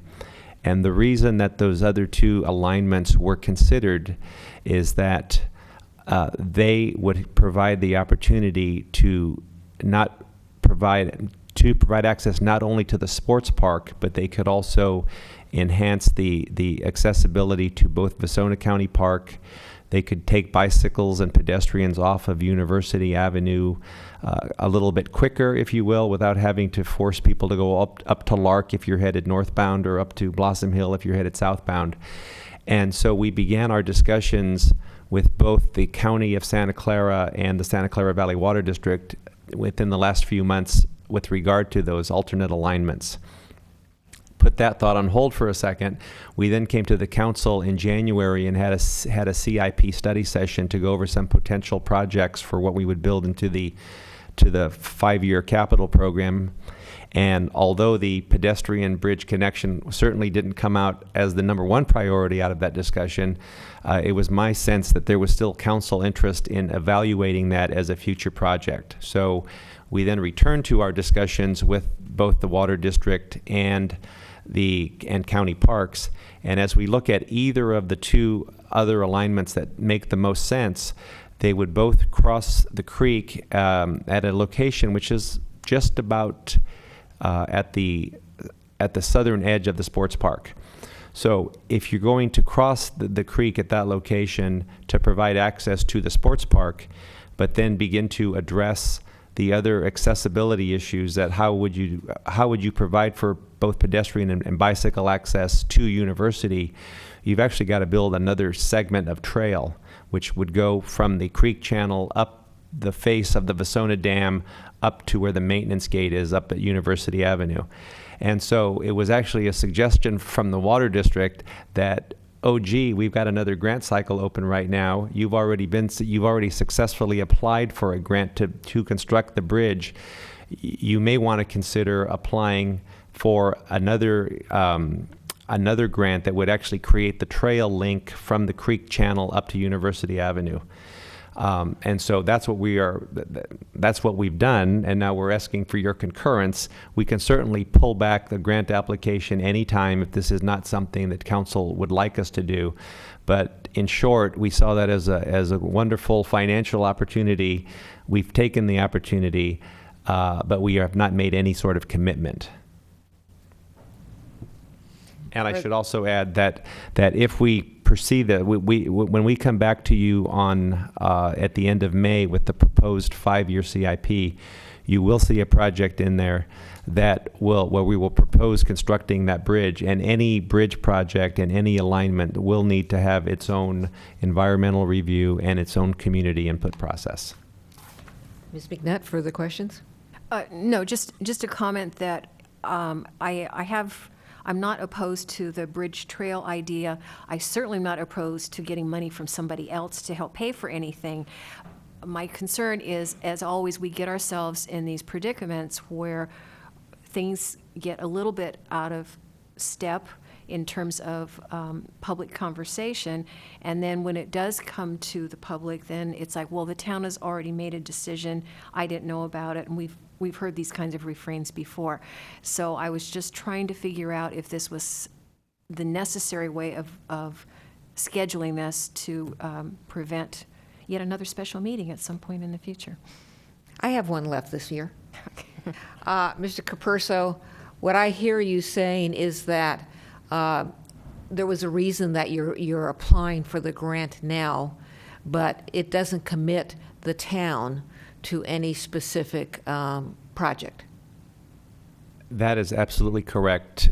And that I should also add that that is true of the first grant that we successfully applied for. So in the initial grant agreement where we successfully applied for money to build the bridge, that we still haven't built yet, there's no commitment. If we ever decide not to build that bridge, we would have up until the length of the grant agreement to say, well, we're not going to take advantage of that grant. So applying and even successfully, I won't say receiving, but tentatively receiving those funds does not commit you to construct the project.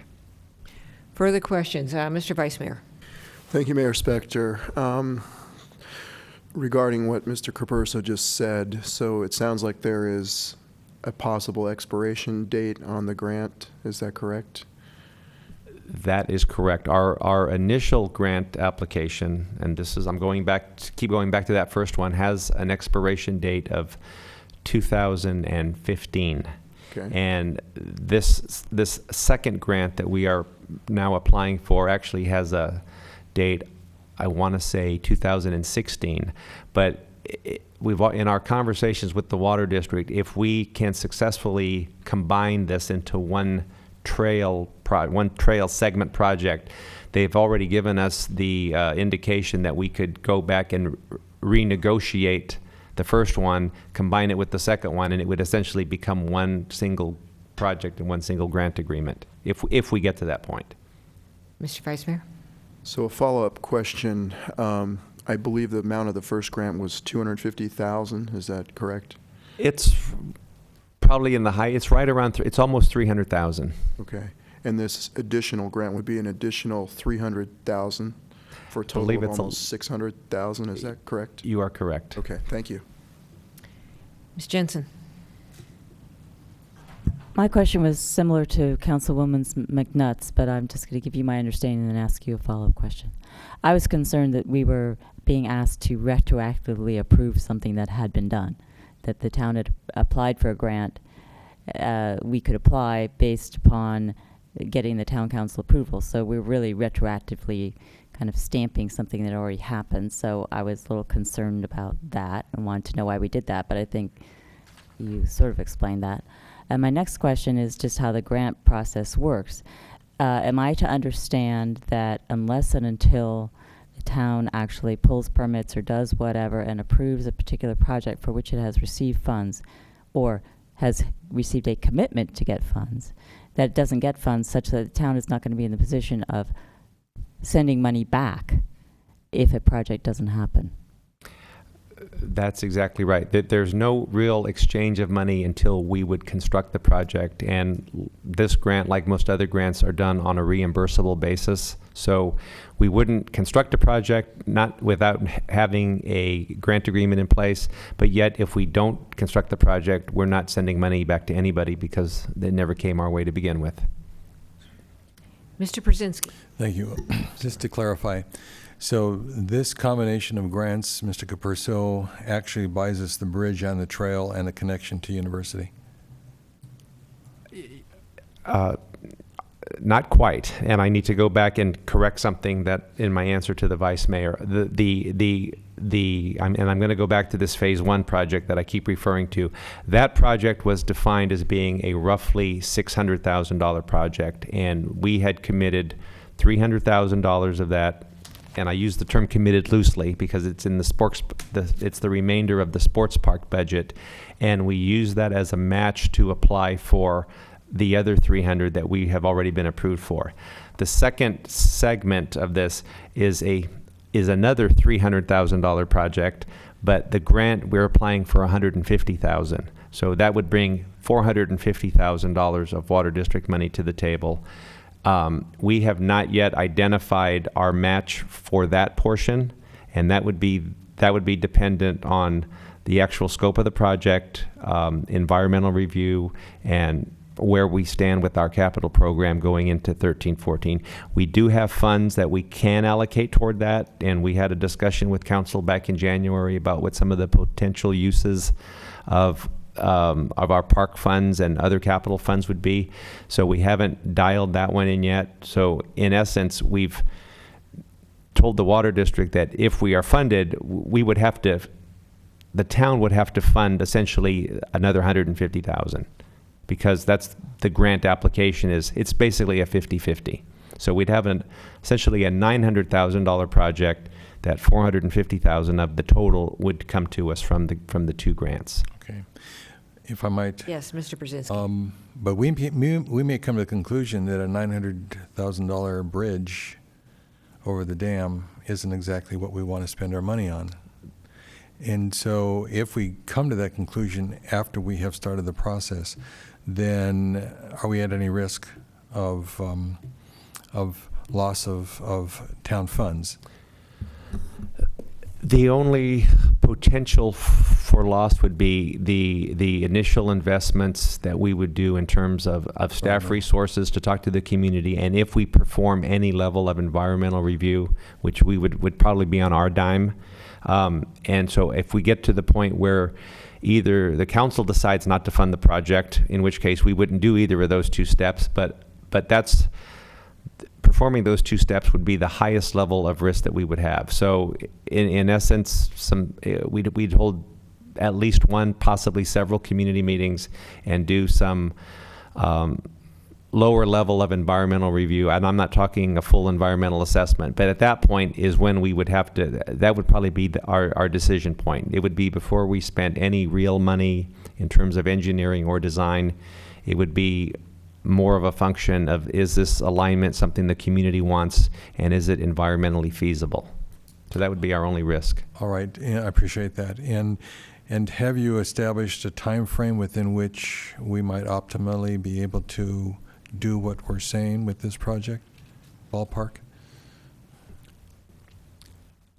Yes, we would very likely do the preliminary portions of this project, as I just described, very likely toward the end of next fiscal year, 13-14, and then if successful, we would carry the construction into the following fiscal year. Thank you. Other council questions? Seeing none, I do not have any cards on this, but is there any member of the public who would like to address us on agenda item 5, the Santa Clara Valley Water District grant application? Seeing no one coming forward, I'll close the public input portion of the hearing and look to the council for a motion. Ms. McNutt. Thank you, Mayor. With all the questions and the vibrant discussion that we had, I'm comfortable going ahead and moving approval of agenda item 5. We have a motion, a second, discussion. Hearing none, all in favor? Aye. Opposed? Passes unanimously. And Madam Mayor, I just wanted to suggest that when we bring the budget forward to you in May in the staff report that comes out the Thursday prior to the meeting, we'll have a discussion in there of the multiple grant and town sources for the bridge and the path, just so you see how that all fits into the CIP. That'd be helpful. Thank you. All right, we have another agenda item that has been pulled from the consent calendar. It's agenda item 7, Chestnut Avenue temporary installation traffic calming devices. That has been pulled by Lee Quintana. Ms. Quintana, I will ask you to come up here and tell us the basis for pulling this item. Lee Quintana, 5 Palm Avenue. The reason I pulled this item is I'd like some clarification on several points. Looks like I lost my notes already. Oh, well. It's more than a couple of years ago. A while back, an issue on Hernandez Avenue, traffic calming came up. And at that time, it was my understanding that the discussion was that if there were traffic calming to be done in that area, that it had to take into account the effect on the entire area and the parallel streets. So that's a comment.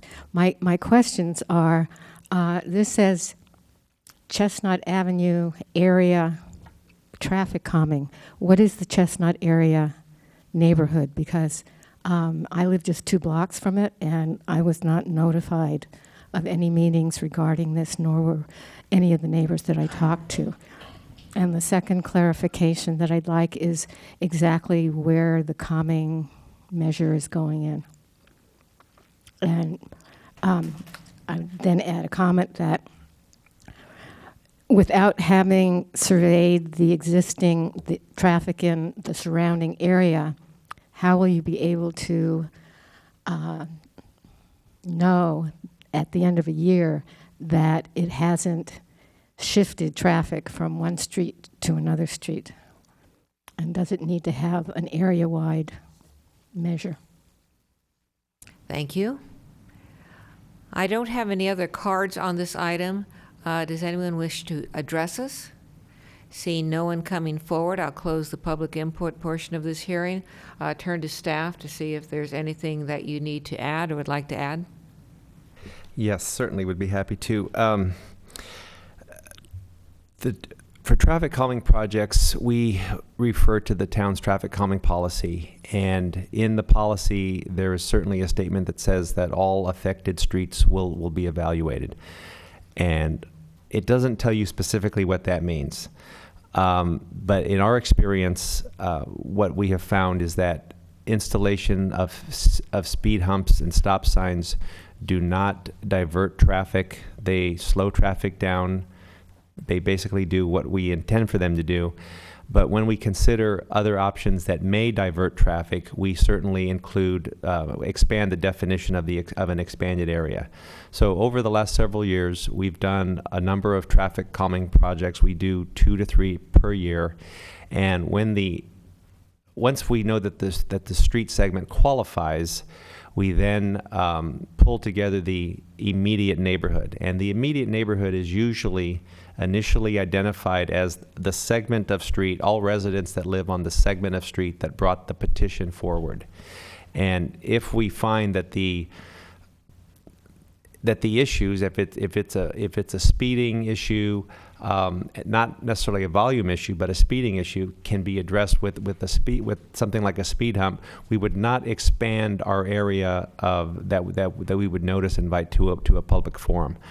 Several years ago, some of you may recall that we had a traffic calming project in the Bellwood Gateway area, and for some of the potential improvements being proposed by some members in the community, things like traffic diverters and other measures like that where traffic would necessarily have to go to an adjacent street, we did expand the area. But that's atypical for traffic calming. So when the measures being created or being proposed are along the lines of a stop sign and a speed hump, it is not our experience that traffic gets diverted. Now, further along that point is when we do the initial installation of traffic calming devices, they are considered temporary. At the first time they come to council, if you approve them tonight, they are installed on what we would call a temporary basis. And in a period of 6 months to a year, staff goes back out to the neighborhood and resurveys the volumes on the street and the average speeds on the street, and we look for changes. So what we hope to find is that the volumes will stay approximately the same and the speed will be reduced such that the 85th percentile is now complying with the local speed limit. And we don't come back to council and ask you to make those changes permanent until we have done that survey and have confirmed that. Thank you. Questions of staff? Mr. Leonardis. Thank you, Mayor Spector. Just so the public understands this process. When you do go back out and conduct a survey, how is that done? It's mainly done by what you would call hose counts. So we'll go back out with the traffic hoses and capture, and what the traffic hoses do is they capture the volumes and the speeds. And then we will follow it up with some empirical analysis by both the traffic engineer and the traffic sergeant from PD. Thank you. Further questions? All right, may I have a motion? Move the staff recommendation. I have a motion, I have a second. I'll second. Seconded by the Vice Mayor. Discussion? Hearing none, all in favor? Aye. Passes unanimously. Now we're on to the next item that has been pulled from the consent calendar, which is Agenda Item 9, Landscape and Lighting Assessment Districts 1 and 2. That has been pulled from the consent calendar by Ally Stern. Ms. Stern, would you please come forward and tell us what your reason is for pulling this from the consent calendar?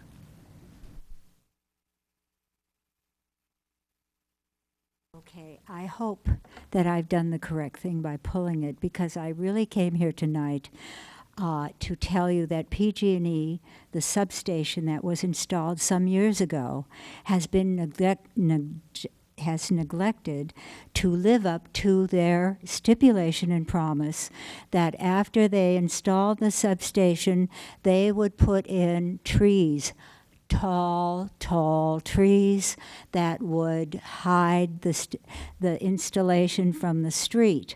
So I would like to invite each council member to drive down Lark Avenue slowly westward to Winchester. Look at the substation as you're driving down Lark Avenue. Make a right at Winchester Boulevard and turn left at Wilmington, the next light, and go down Wilmington for a block or so, make a U-turn and come up Wilmington and look at the substation from Wilmington and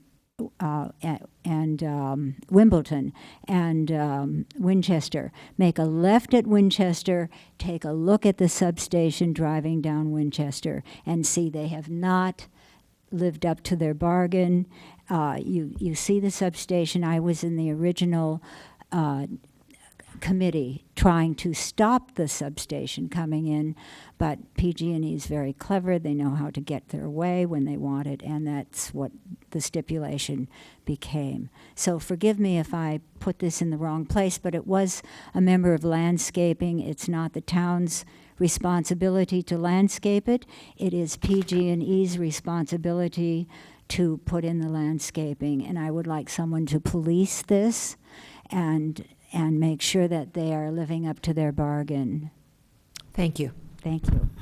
I have no other cards. Does anyone else want to address us on Agenda Item 9? See no one coming forward. This concludes the public testimony portion of this hearing, and I will look to staff to see if they have anything they want to add.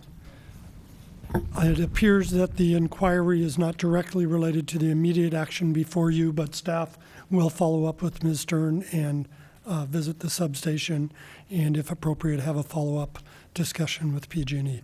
So Ms. Stern, if I could ask you to meet with Assistant Town Manager Pamela Jacobs in the lobby to get your contact information. Thank you.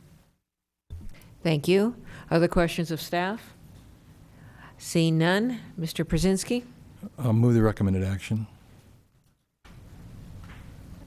Mr. Vice Mayor? Second. We have a motion by Mr. Brzezinski, seconded by Mr. Leonardis. Discussion, hearing none, all in favor? Aye. Aye. Passes unanimously. We are now, actually, we're not, we have finished the consent calendar. We are now at verbal communications. Again, if anyone wants to address us on verbal communications, please submit a card. I have two. The first one, I'm going to guess that it's Judy Katie, but it could be Katie Judy. All right. See no one coming forward. And then Judy Ryan. Seeing no one coming forward, what I think has happened is that both of these individuals wanted to speak on, they said verbal communications, but I think they wanted to speak on Agenda Item 8, Oka Road, and they just put the wrong notation. But we are in verbal communications, so does anyone want to address us on verbal communications? Seeing no one coming forward, we are now at public hearings. Agenda Item 11, which has to do with 50 University Avenue. Since I own property near this property, I'm going to be recusing myself and turning over the chair of this rest of this meeting to the Vice Mayor.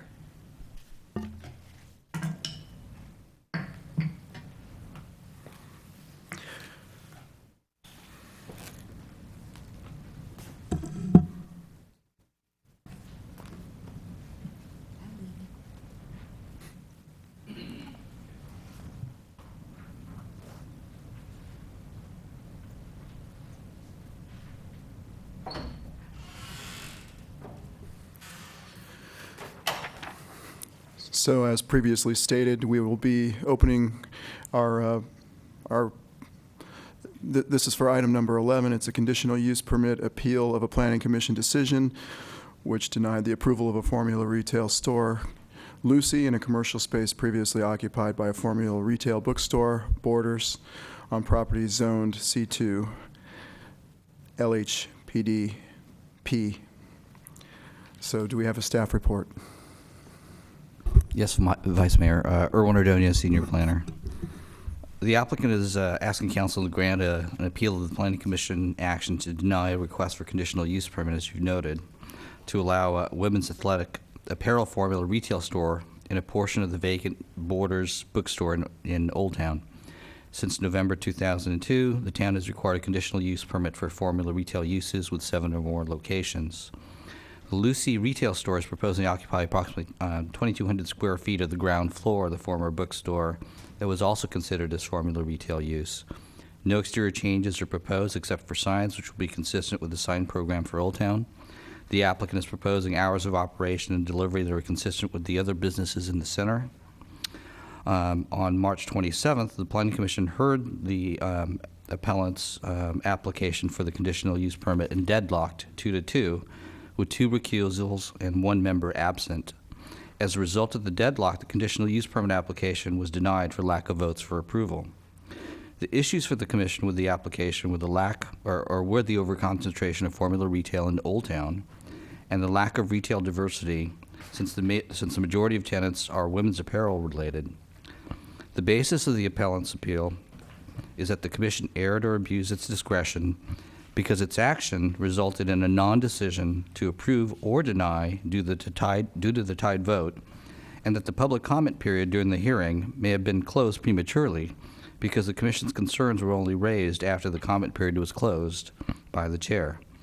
Staff's recommendation is to uphold the Planning Commission's action, make the required findings for denial of the conditional use permit in Attachment 1, and to adopt the resolution denying the appeal of the Planning Commission's denial in Attachment 3. If Council desires to grant the appeal, staff recommends that Council make the required findings for granting the appeal and the required findings for approval of a conditional use permit in Attachment 1, and to adopt the resolution granting the appeal and approving the conditional use permit in Attachment 2. This concludes staff's presentation, and I am available for questions. Councilmember Jensen. Thank you, Mr. Ordonez. My question goes to staff's interpretation of whether or not the 2-2 vote is actually not an action, as you just gave us in the summary. In terms of the town's process, our understanding is that there was a lack of votes for a majority for approval, and under the Commission's rules, that would constitute a denial. Any other questions of staff? Seeing none, we'll open the public hearing. The applicant has 10 minutes to speak and a 5-minute rebuttal. The public has 3 minutes to speak. If you wish to speak as a member of the public, please submit a comment card. I don't know if we have some sitting over there in Mayor Spector's pile. come forward, please.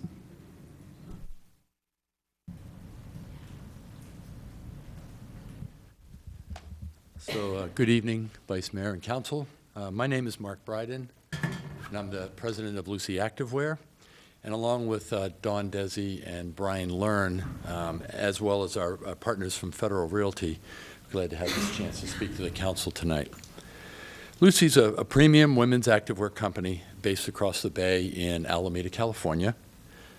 And we're here to really speak to the council about and ask the council to consider our appeal to deny for the denial of the conditional use permit. And our hope is to be able to bring the Lucy brand to life in the Los Gatos Town Center following this conversation.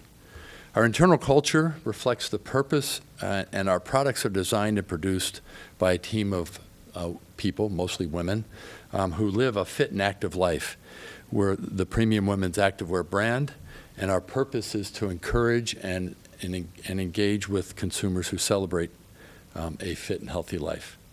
We're a small company and own and operate 57 retail stores with an even mix of street front, town center, and mall locations.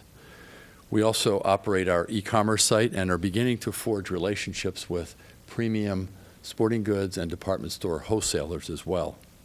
But we remain a small specialty retailer focused on servicing the needs of active women. Over the past 12 months, we've spent a lot of time examining our brand and defining very, very clearly what we stand for. And as part of that work, we've confirmed that our brand DNA is firmly rooted in Northern California. We're based here. We opened our first brick and mortar store here on Burlingame Avenue in 2001, and we'll be here for a long time into the future. Far from being a formula retailer with little relevance to Los Gatos community, Lucy's brand identity is formed around Northern California, which is our provenance and our place, the place from which we come. Our design muse is a woman in her 30s who we have stated lives in the community resembling Los Gatos, a place with the warmth and approachability of a small community, and with the energy and sophistication of a vibrant town. This provenance informs everything we do, from how we approach product design to what we want our stores to look like, to how we interact with our community.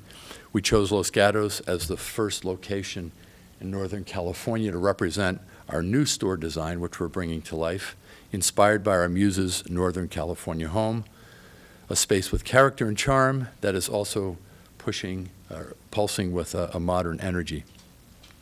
This new store design is a huge deal for us and represents about a $400,000 build-out, an investment, and we plan to work with the local construction teams to bring the design to life. The store will bring in about $90K in sales tax revenue annually into the community, and we think it will be an inviting and warm space for women to come and shop and to connect with others who share their love of the active life. Our marketing efforts are centered on the relationships our store staff establishes with local gyms and studios and fitness professionals who also serve the needs of these active women. We have a consumer program we call Play Where We Play, where Lucy associates engage with these local gyms, studios to bring special offers or programs to the Lucy consumer while creating exposure in our stores.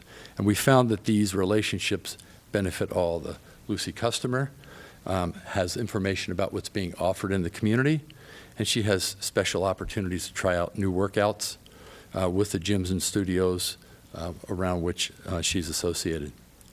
So we think these reciprocal relationships are at the heart of our marketing strategy and reflect the importance we place on engaging with our communities and with our customers to share the love of leading active lives. And so we're excited and ready to move forward with the Los Gatos opportunity and ask that the town council would affirm the decisions and votes needed to allow this to come to life. Thank you. Thank you. Next up is Don Sedsi. Did I pronounce that correctly?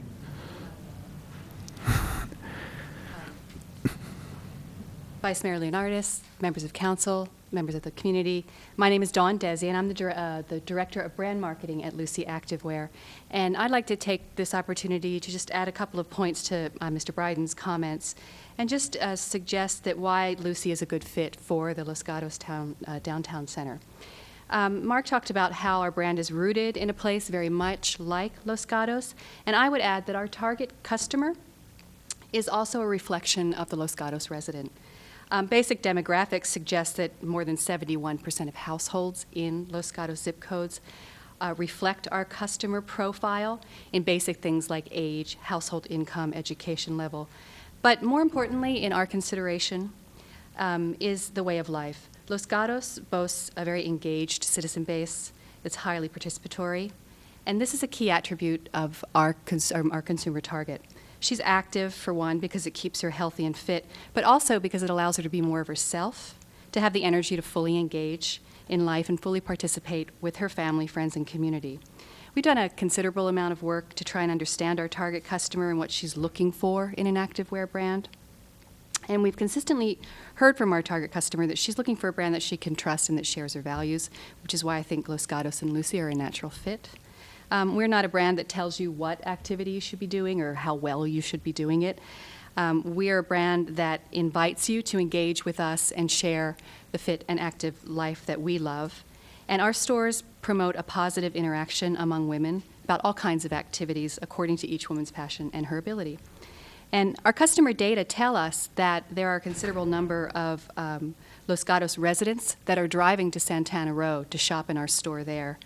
And almost as many are also coming from the Santa Cruz area, bypassing Los Gatos and going to San Jose to shop in our stores.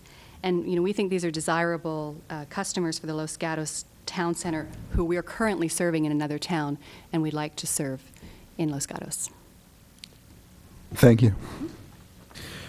Next up is Jan Sweetenham. Jan. Jan, yes. Got it.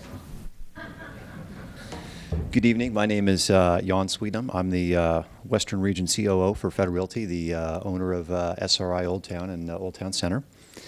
Thank you for your time and consideration in this appeal tonight. I want to assure you that Old Town is an incredibly valuable and important asset to Fed Realty. We kind of refer to it as a crown jewel, a shining opportunity to deliver to the community. It's a real gem for us. We work hard to invest in it, to maintain it, to improve it in ways that are valuable to the community. Most recently, it's releasing the Borders box that we've been working on for really over 4 years now, and it's small things like redoing the patio so that it's more appealing and more user friendly for the community to use. All these things are important to what we do. Very valuable. We also relish the opportunity to preserve and partake in the history of the property, as well as at the same time serving the future needs and current needs of the community. We believe Old Town has a valuable collection of soft good retailers, and it's Banana Republic, it's Gap, it's Chico's. When we go down a list, and they are all national retailers, and all of them, many of them, and it's important for them to they value being together, but that's not really what makes it really valuable. What makes this collection of soft good retailers valuable is that they serve the Los Gatos community. In every case, the majority or even supermajority of their customers live in Los Gatos. Many of these, almost all of these retailers have been with us for many years, not because we signed 20 or 30-year leases with them, but they've renewed their leases. They've renewed their leases. They want to stay here because the Los Gatos community, the Los Gatos citizens value their product and shop their stores.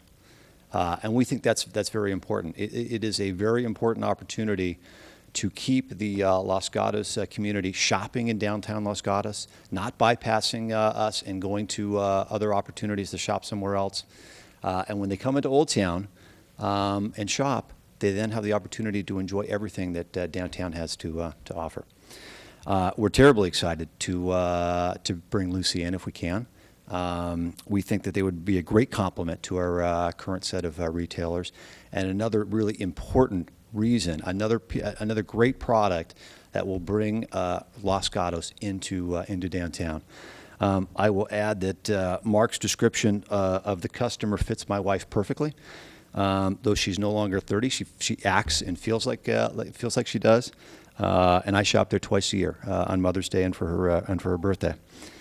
Federal Realty is incredibly privileged to serve Los Gatos. We love being part of the community, and we ask you for your vote for this appeal so that we can bring Lucy to our neighborhood. Thank you. Thank you. So I'm all out of speaker cards. Does anybody else wish to speak on this item this evening? Seeing none, does the applicant want to come up and rebut anything that was said this evening? You have 5 minutes for a rebuttal. Seeing none, no one taking advantage of that opportunity, would the applicant like to come forward and answer questions from council? If we have any questions for them? None? No? Okay. So moving on to council discussion. We're going to officially close the public hearing and move on to council discussion.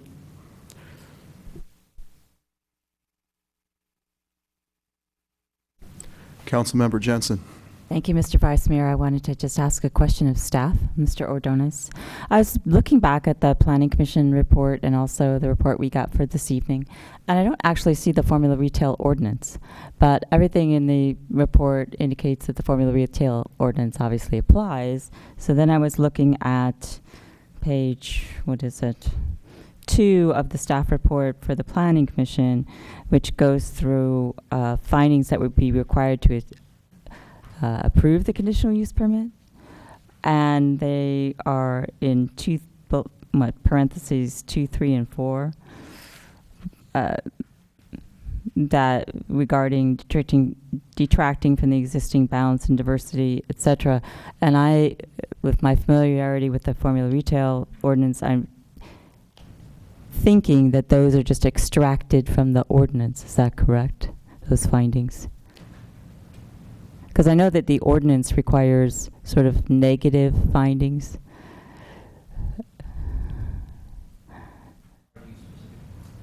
I'm looking at the Planning Commission report, staff report. On, I'm sorry, it's Exhibit 2, page 2. oh, page 2, okay. Required findings for 50 University Avenue. I was just looking for the findings for under the formula retail ordinance.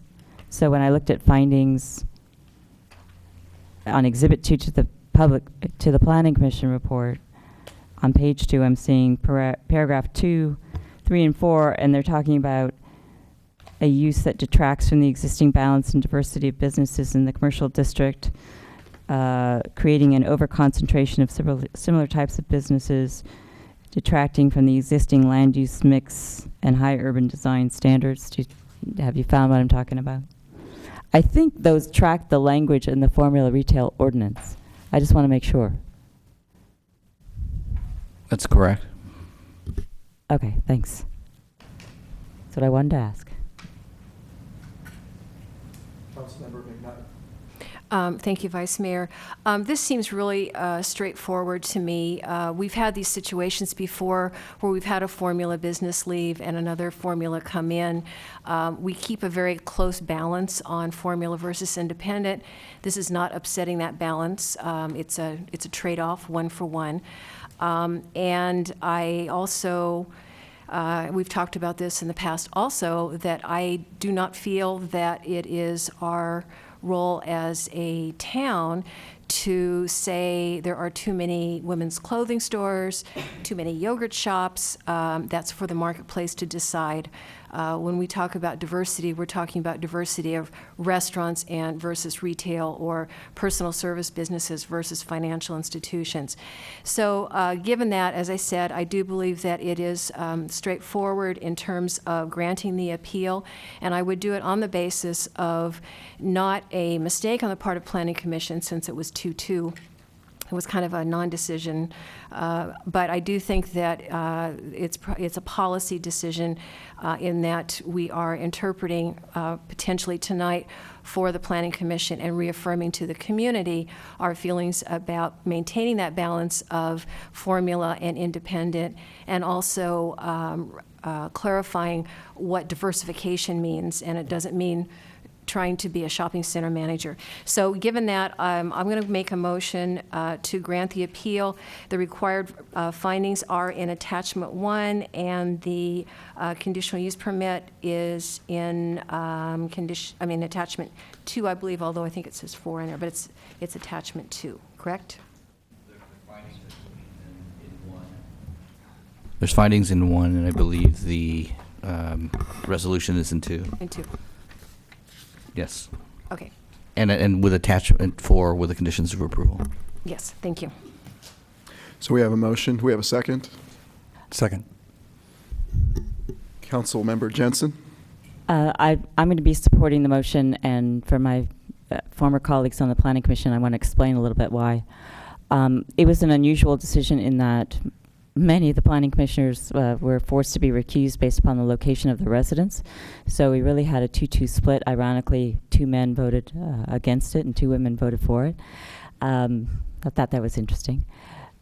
The reason I was going through the painstaking process of asking about the Planning Commission staff report and the formula retail is that I think that we can make the findings that it is not detracting from a mix. It is replacing formula retail with formula retail, as Councilwoman McNutt pointed out.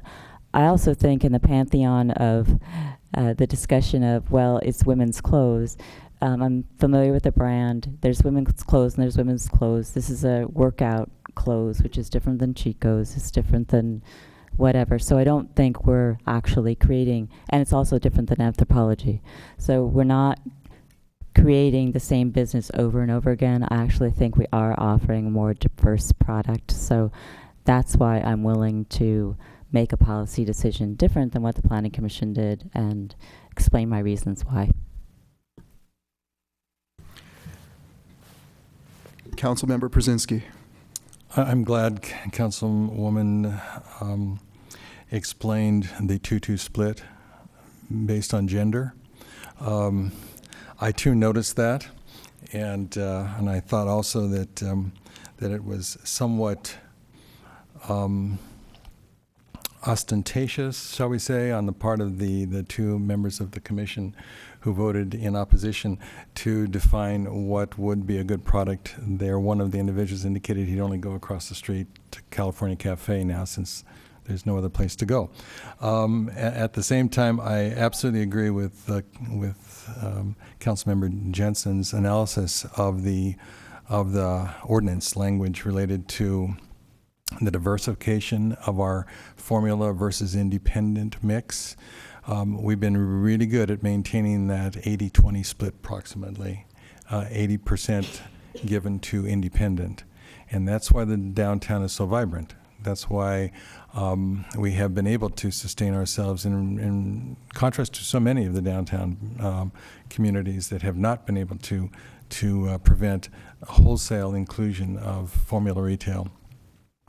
That said, I also agree with Councilwoman McNutt's motion in that this is really a policy matter that rests with the council, not the commission. It was commented in the motion of the commission that that there were 4 meetings discussing the density of yogurt shops in the downtown. Actually, that's not accurate. There was 1 meeting. The council decided in 1 meeting that we had not put any prohibition on the number of yogurt shops, and the reason why that was raised at all is because there was a proposal for a yogurt shop on Elm Street and a yogurt shop on North Santa Cruz. In close proximity was the opposition.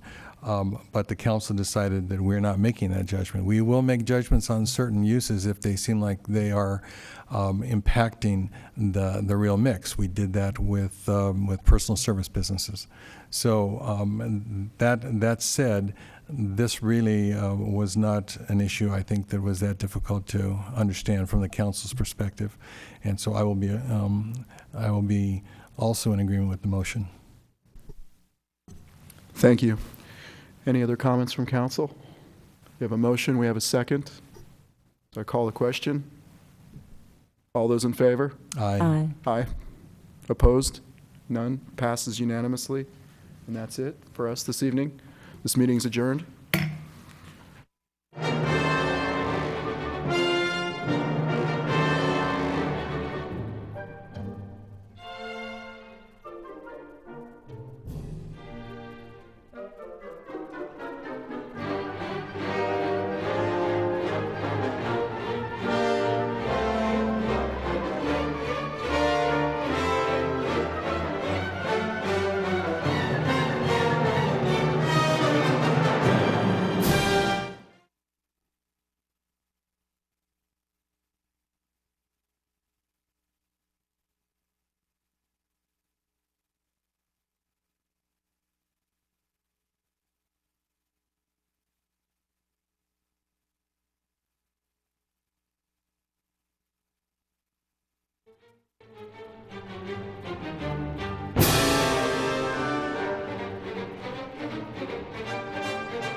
Thank you.